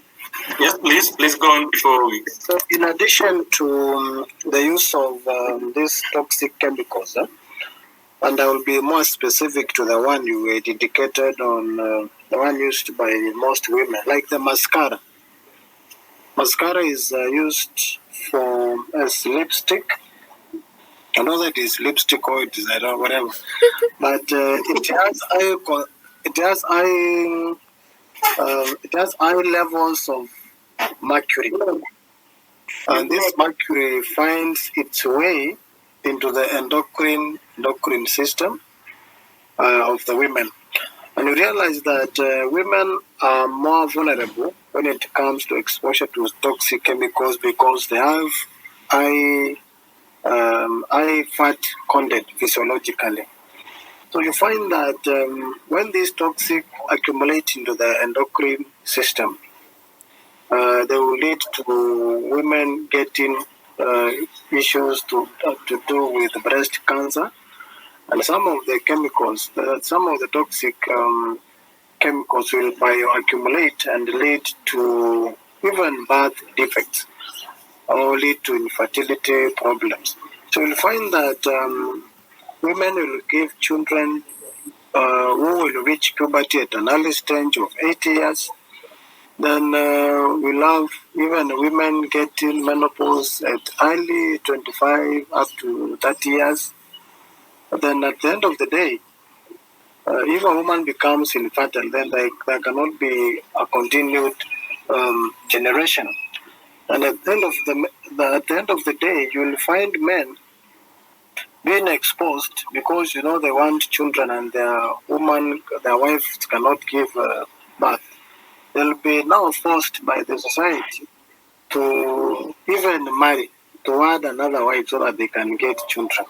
So it is important at the highest level of making decision, be able to advise the main the gender on what decisions they are supposed to consider when they are using these beauty products. Thank you. So thank you very much, Maurice. I see Becky Ngoya would like to just weigh in on the toxic chemicals. Please, Becky, come in. Yeah, whatever I wanted to mention, Maurice has already said something about it, but maybe just to expound on it, I can use this example of Webuya pan pepper, which is now called the rye pepper. I can say it. I've seen it actually. It affects mostly women because of the accumulated toxic chemicals. Like I've seen cases of I've known like 3 people who have had fertility issues because of the toxic chemicals coming from the Webuya pan pepper factory. Yeah, so like miscarriages, infertility, because of accumulated toxics from the industry, and also affecting of the lungs, like when air pollution in the area. Some people have been affected, have issues with their lungs. Like I can say I'm an example, me myself. because it's around my home area. I have an issue with my lungs, like they are not very good, and I can say it's mostly because of the Webuye and Pepper, the air pollution that happened when I was very young. Yeah, and something else maybe I can mention is the water pollution. The chemicals from that industry, they could go to the rivers, and people could fetch that water and go at home and use it to cook, and they can really get sick. Like maybe the kids, and mostly the women. Maybe we have a weaker immune system. We could get maybe diarrhea or something like that. Yeah. And lastly, just to mention about cancer, I've seen one case of skin cancer. Yeah, due to the same also because of the accumulative toxic chemicals in the air, which may cause skin cancer, or people have to have problems with their skin because of the fumes in the air. Yeah, that's all. Thank you. So thank you very much, Becky, for that insight. I think we're getting now a gist of how these toxic chemicals affect women and men generally. But I'd like to just get if there's any case. Please go ahead. But I just want to get if there's any case of disparities where you get men and women being predisposed to the same environment, but a given gender is subjected to more impact than the other. But carry on, Christine. Okay, I listened to what Becky was saying, and it was quite disturbing. I'm sorry, Becky, for what is happening. But then something came into my mind about the environmental impact assessment, because a project like that needs an environmental impact assessment to be undertaken, and the public participation should be done, and the members should be sensitized on some of the environmental impacts of that project and some of the mitigation measures. And I was wondering, okay, I've not checked on the environmental impact assessment guidelines concerning the gender. I'm not sure about it, but I was looking at, okay, if the environmental impact assessment is done well for the project, and the impacts are quite evident by the occurrences of the environmental and problems, like now people are suffering from skin cancer and lung. What is the government doing in ensuring that justice is given to the affected people? And what is it? Because that is not sustainable exploitation of natural resources, because the environmental factors, social and economic factors have not been balanced. Because even if they are getting a lot of money from their activities, then there's a lot of concerns on environment. Now, what is the government doing about the issues? And as the community tried to get some access for the justice on the issues, and what are some of the effects to both genders? Is it more women has been affected or more men has been affected by the project? Because when you listen to her, it's quite disturbing when we are still exploiting natural resources, and at the same time we are having environmental concerns. So, thank you very much for that concern. Actually, it's a very disturbing issue, and I just wanted to say that this is something that which can be taken up with the KEBS, because KEBS and NEMA, they work hand in hand in terms of these regulations. When they're coming up with these policies, they come together and look through.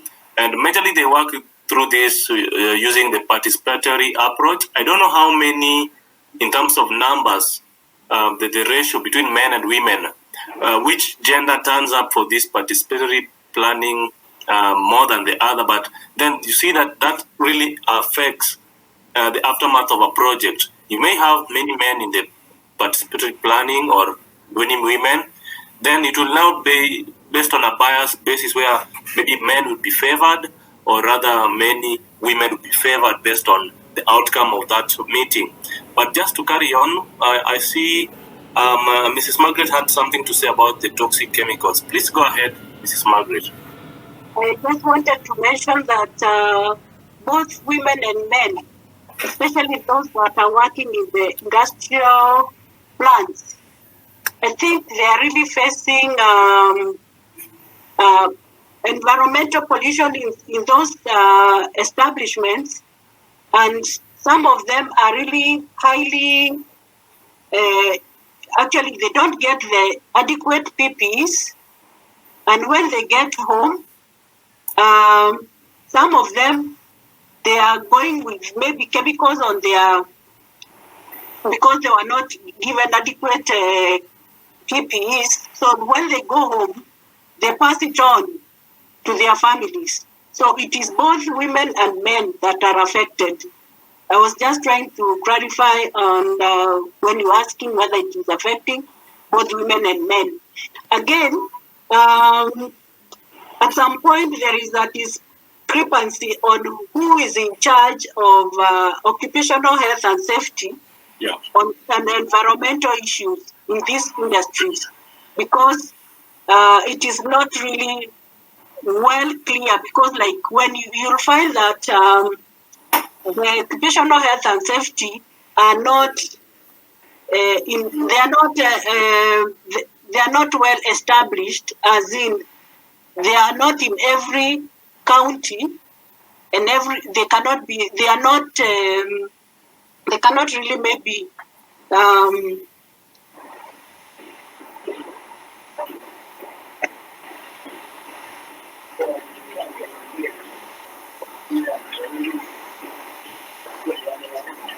Hello, Madam Margaret. I think we lost her there, but she's made a good point that generally both men and women get affected by these toxic chemicals that are released in nature, and we can't.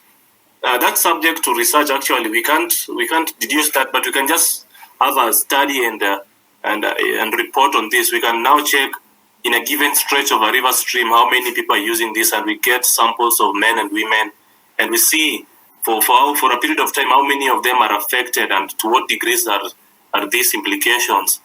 But then I feel women are more subjective to these toxic chemicals.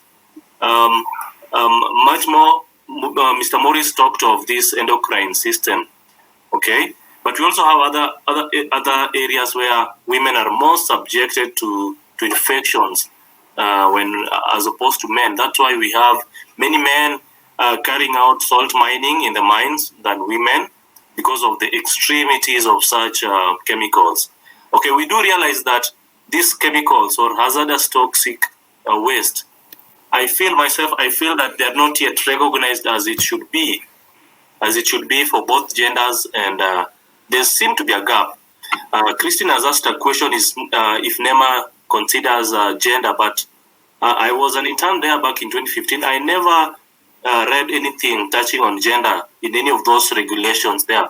It's something general, and this applies to even the Constitution of Kenya. It's so general, it subsumes men and women to be in one group.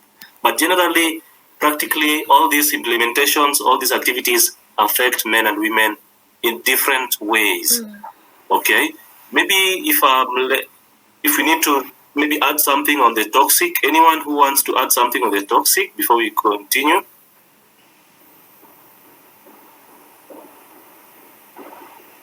Okay, so regarding the issue of toxicity, I think this is subject to more analysis and even more findings and more research.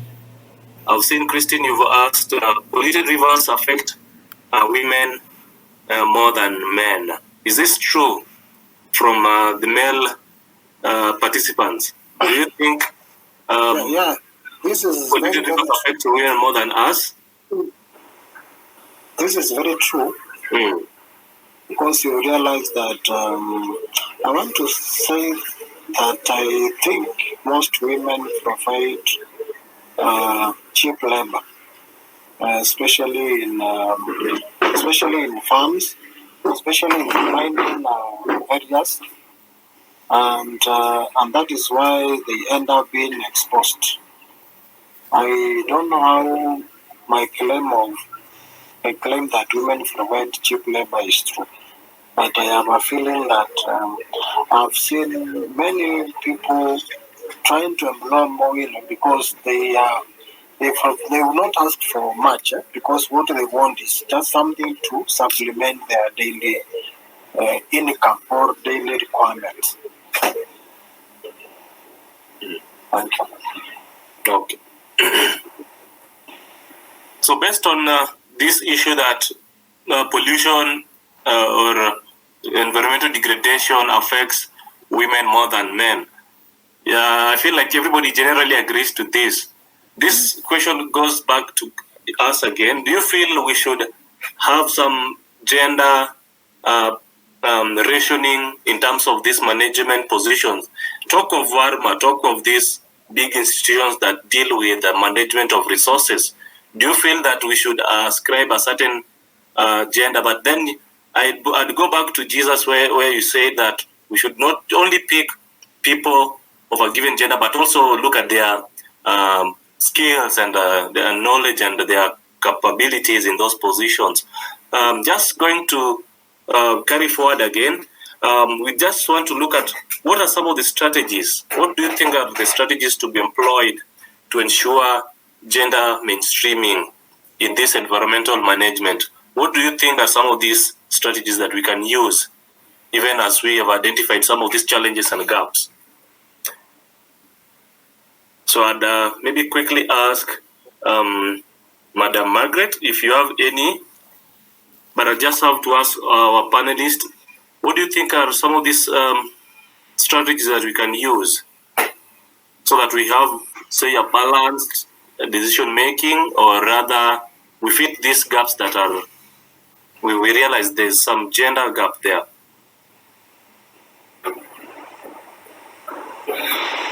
Yeah, thank you. I think it will be of great concern if we carry out an assessment to ascertain to what extent is gender mainstreaming being done in environmental management. Mm-hmm. This one now will help us develop a benchmark on what we are supposed to do, and some of the underlying issues which needs to be addressed. And we also need to come up with a communication strategy whereby we would like to have the strategy developed to maybe increase knowledge and information sharing to a bigger population of both gender. And this information basically would inform them or empower them to be able to make the meaningful or rightful decisions with regards to various environmental concerns. Then we can also come up with a strategy to capacity build both genders in work institutions, particularly in all areas of development, whether it is in mining, in construction, and see how the underlying issues or the issues which can relate to both genders being exposed to either the toxic chemicals, and how they can be able to, in one way or the other, avoid getting exposed to such kind of toxic chemicals. Thank you. So thank you very much for that insight. Anyone, Christine or Margaret? What I think is that as we are moving on, we realize that the female gender is getting empowered as we move on.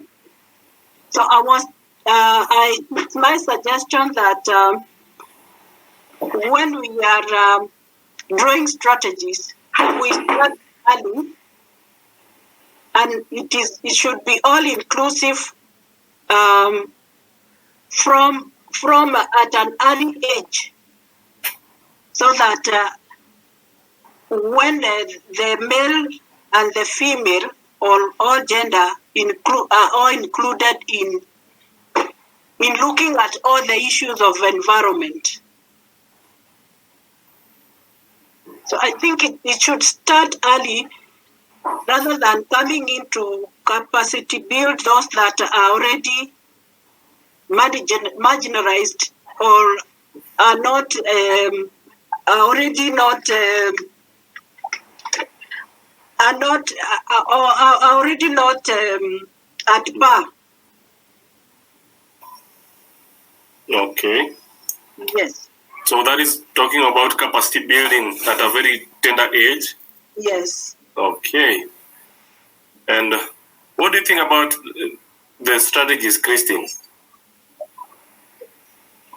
I will echo on what Jesus was saying about the competence and the skills. Because let's say, for example, if you look at different natural resources, both genders interact with it in different way.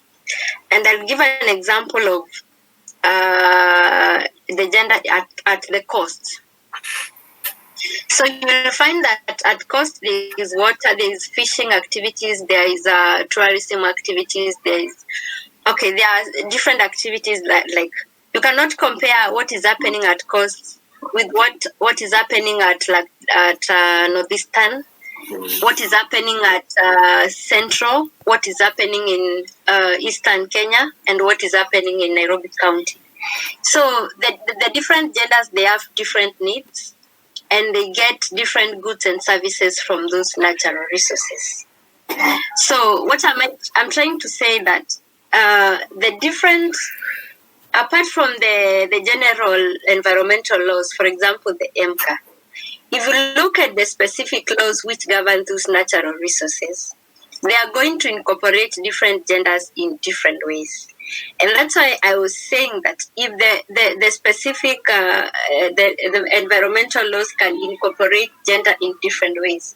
For example, if it's management of Dakaine Dam, let me not say about Dakaine Dam, let me say just about a general land resource, like for example at coast. If it's, for example, it's management of marine ecosystems, the communities there, they are going to get different environmental services. So you cannot get a policy for the marine ecosystems and what it has incorporated gender in it and apply it somewhere else. So I mean, we need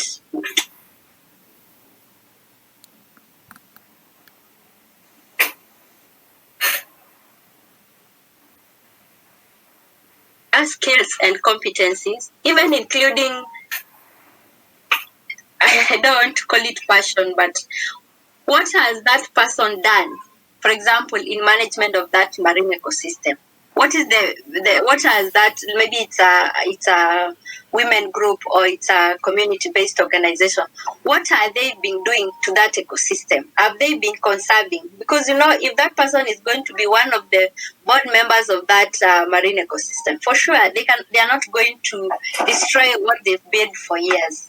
So it will depend on different, the incorporation of gender in different management of natural resources will be different in each and every area, and also will be different in management of different natural resources.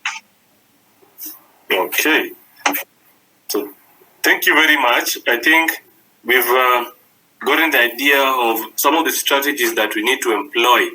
And what I just get is that we need to really use more of this participatory approach, rather getting equal views on the interest of gender, that is men and women on a given position in terms of environment.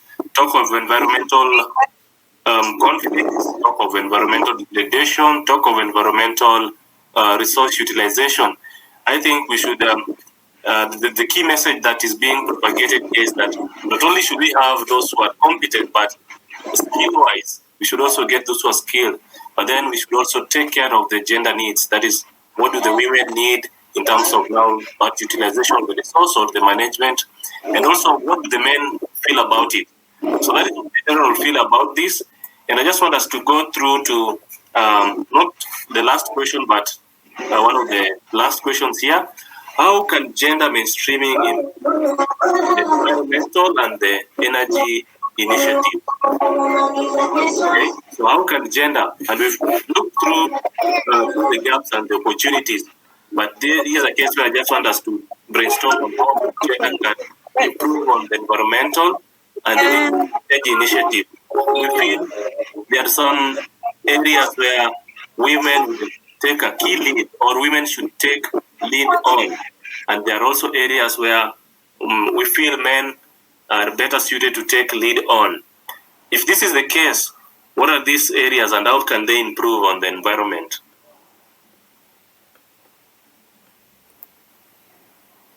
So I'll start with Maurice. Yeah, thank you.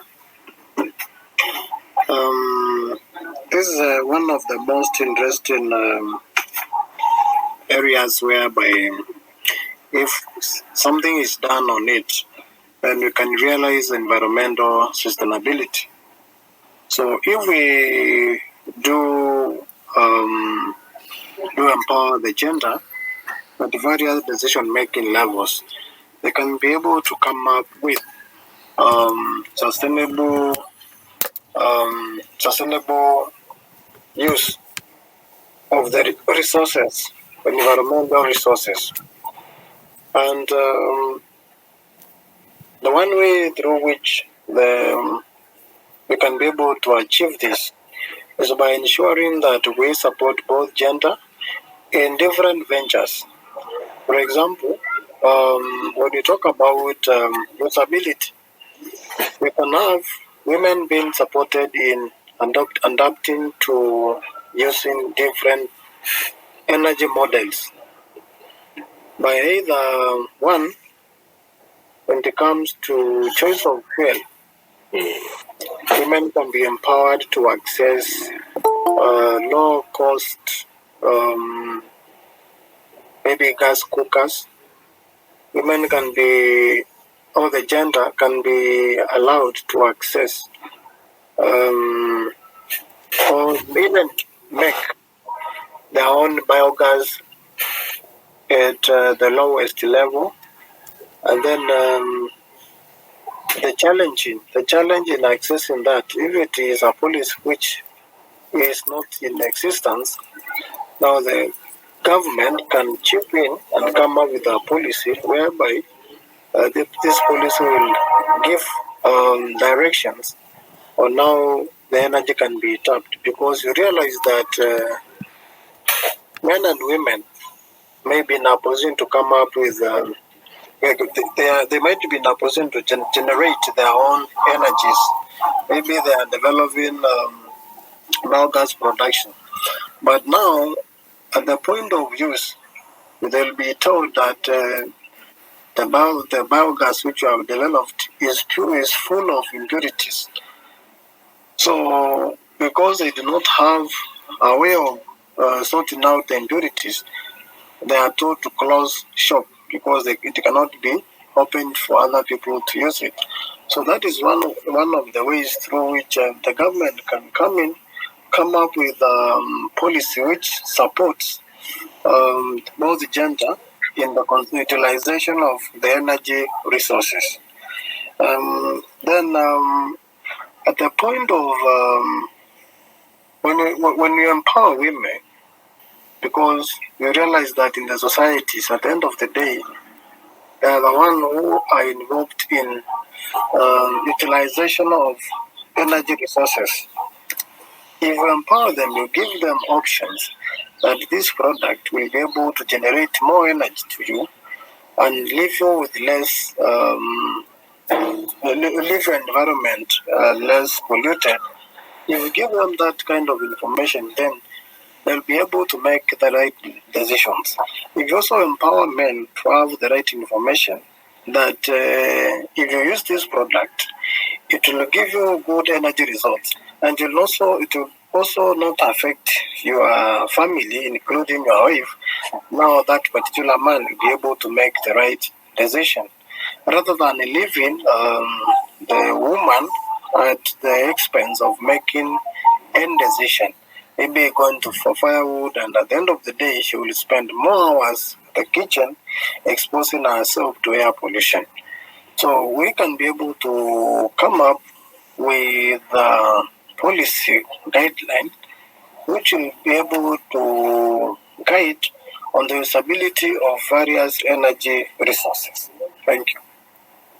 So thank you very much, Mr. Morris. That was a good point, especially on developing policies tailor-made for gender towards energy resources. I'd like to just get some specifics on maybe say a given environment. Say talk of a water board, you talk of issues with conflicts pertaining to an environmental resource. How do you think, or how best do you feel have us mainstream gender and have women and men assigned different roles in partaking in a given particular environment?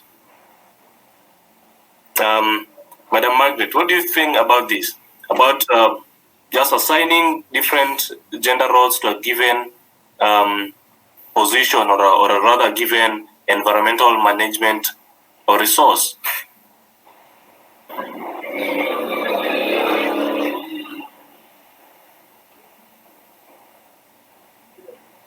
So I think Madam Margaret is not around. Christine, what do you feel about this?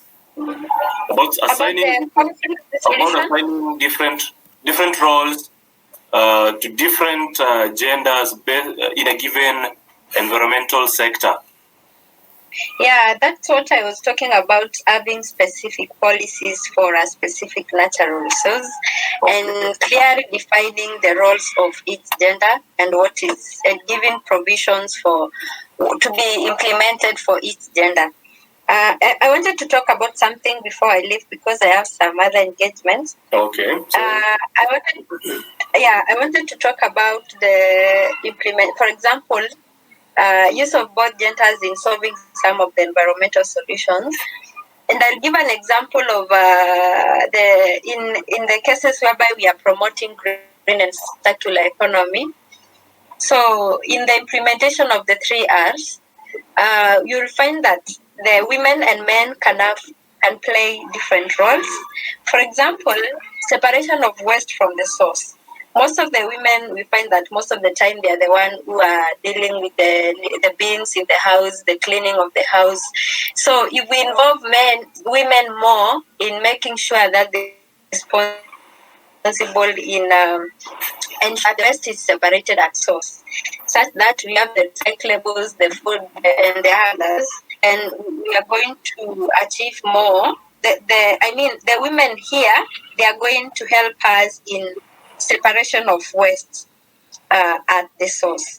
I wanted to say something about what Morris was saying, and this is my personal experience about the cookstoves, the one which are energy efficient, because like myself, I have Jikokoa.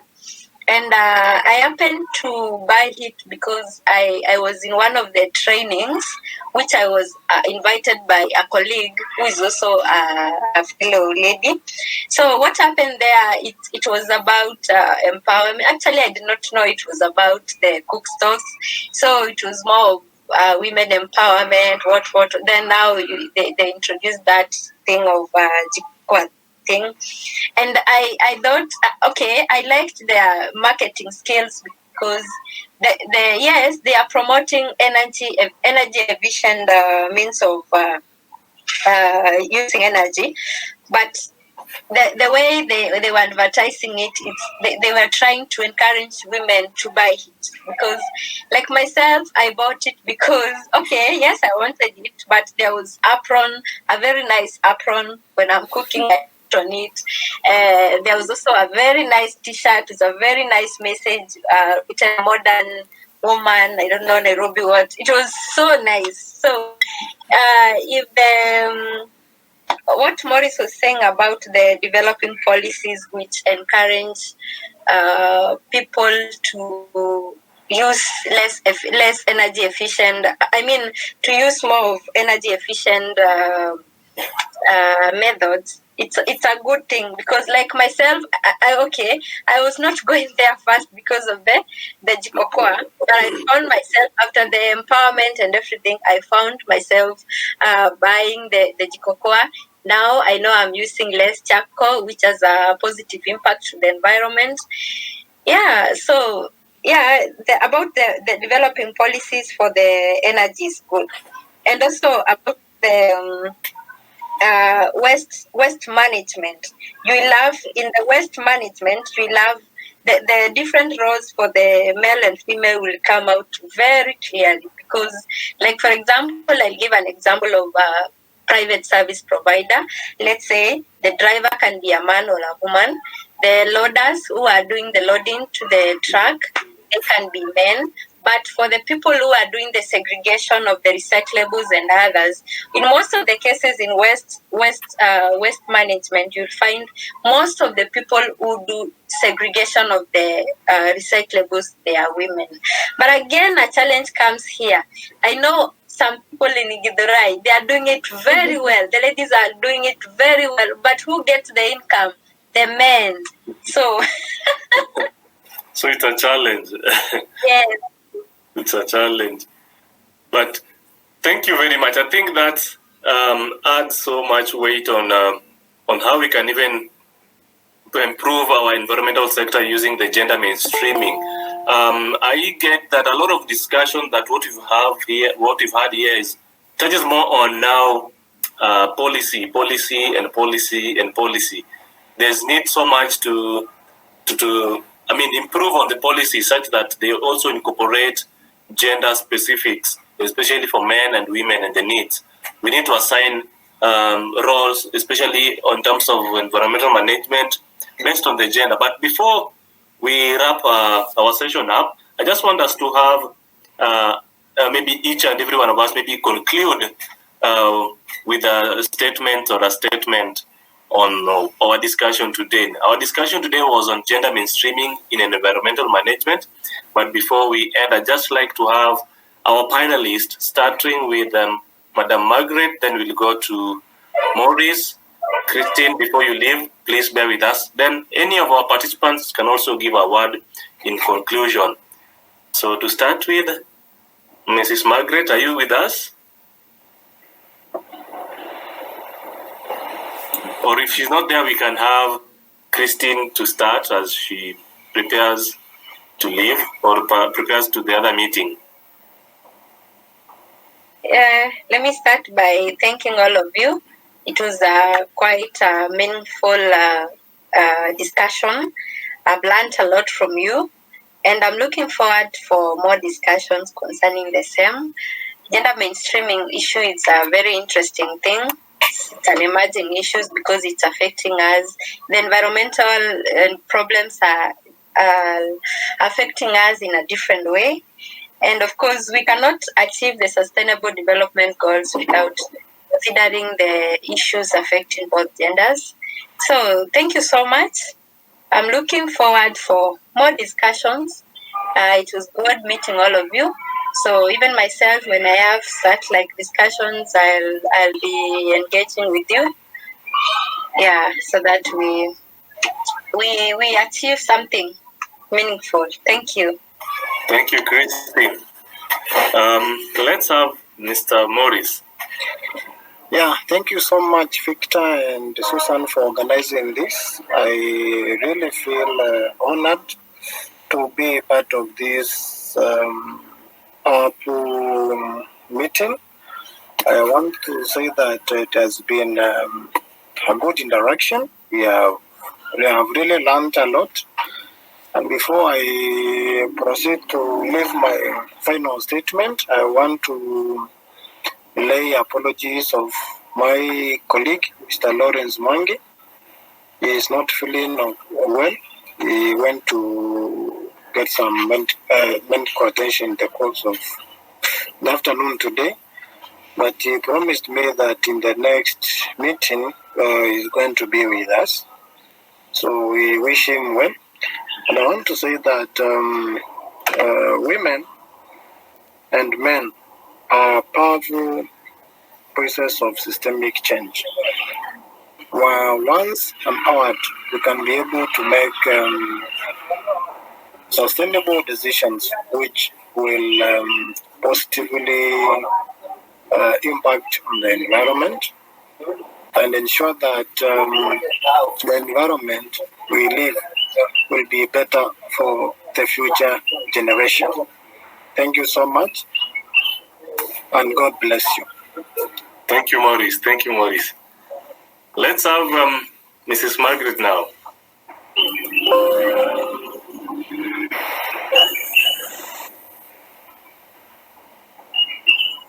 Okay, so as we wait for Mrs. Margaret, maybe we can have the participants. I'll start with Susan. Maybe Susan, you can give us the conclusion or your word.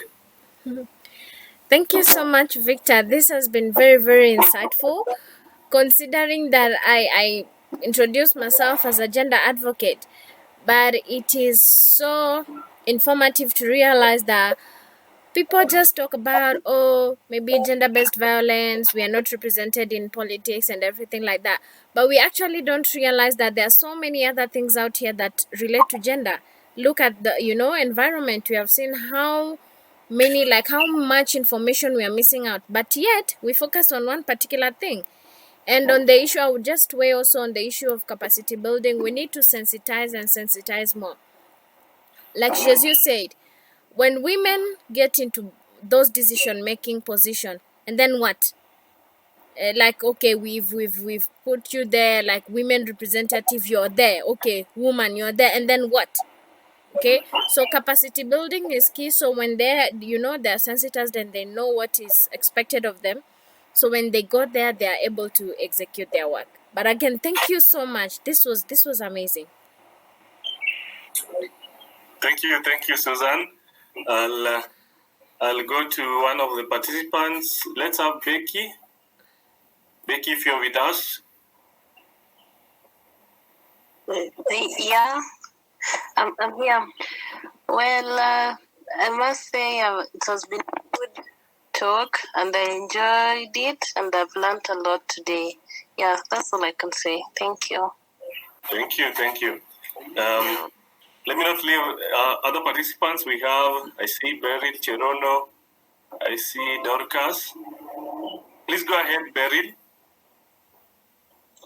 Hi, I'm so sorry I came in late today, but I'm a gender enthusiast, and I was particularly interested in the discussion on environmental management because we're having a lot of climate change talk, and there are some things that touch on us as women, like there's a big debate on sanitary pads, the materials used to make it, and I think next time I'll be on time. But it is always enlightening to have a discussion. For the last part that I caught, I have learned a lot, and it's great to see the perspective. Thank you very much, Beryl. Let's have Dorcas. Hello, Dorcas. If you can hear us. Okay, let me go back to Madam Margaret. Are you back, Madam Margaret? So thank you very much. It was a very, very lovely session today, touching on gender mainstreaming and environment. I felt we didn't capture enough. We would have even had more sessions touching on gender mainstreaming because we feel there's still more need and there are gaps that we need to fill in each and every sector of environment so as to ensure some sustainability. I'll echo just what Christy has said. For us to ensure sustainable development goals or we get to our SDGs by the year 2030, I think we need to revise some of these government policies that will help us in achieving sustainable development through environmental management. I thank you very much. It was a very, very interactive and engaging session where I also got to learn some of the gender aspects that we need to incorporate in environment, especially the women needs, and have them also featured with men. But overall, I learned that we should support each other. The men and women should come in hand and support each other through their policies and decision-making platforms. We should not leave this only to one side, but we should have an all-inclusive approach towards ensuring a sustainable environment. So thank you very much. Without further ado, I'd like to call this session to an end unless we have any other issues, but thank you very much. We'll join next time. I'll see you again in our next session. Thank you very much and have a blessed weekend. Bye-bye.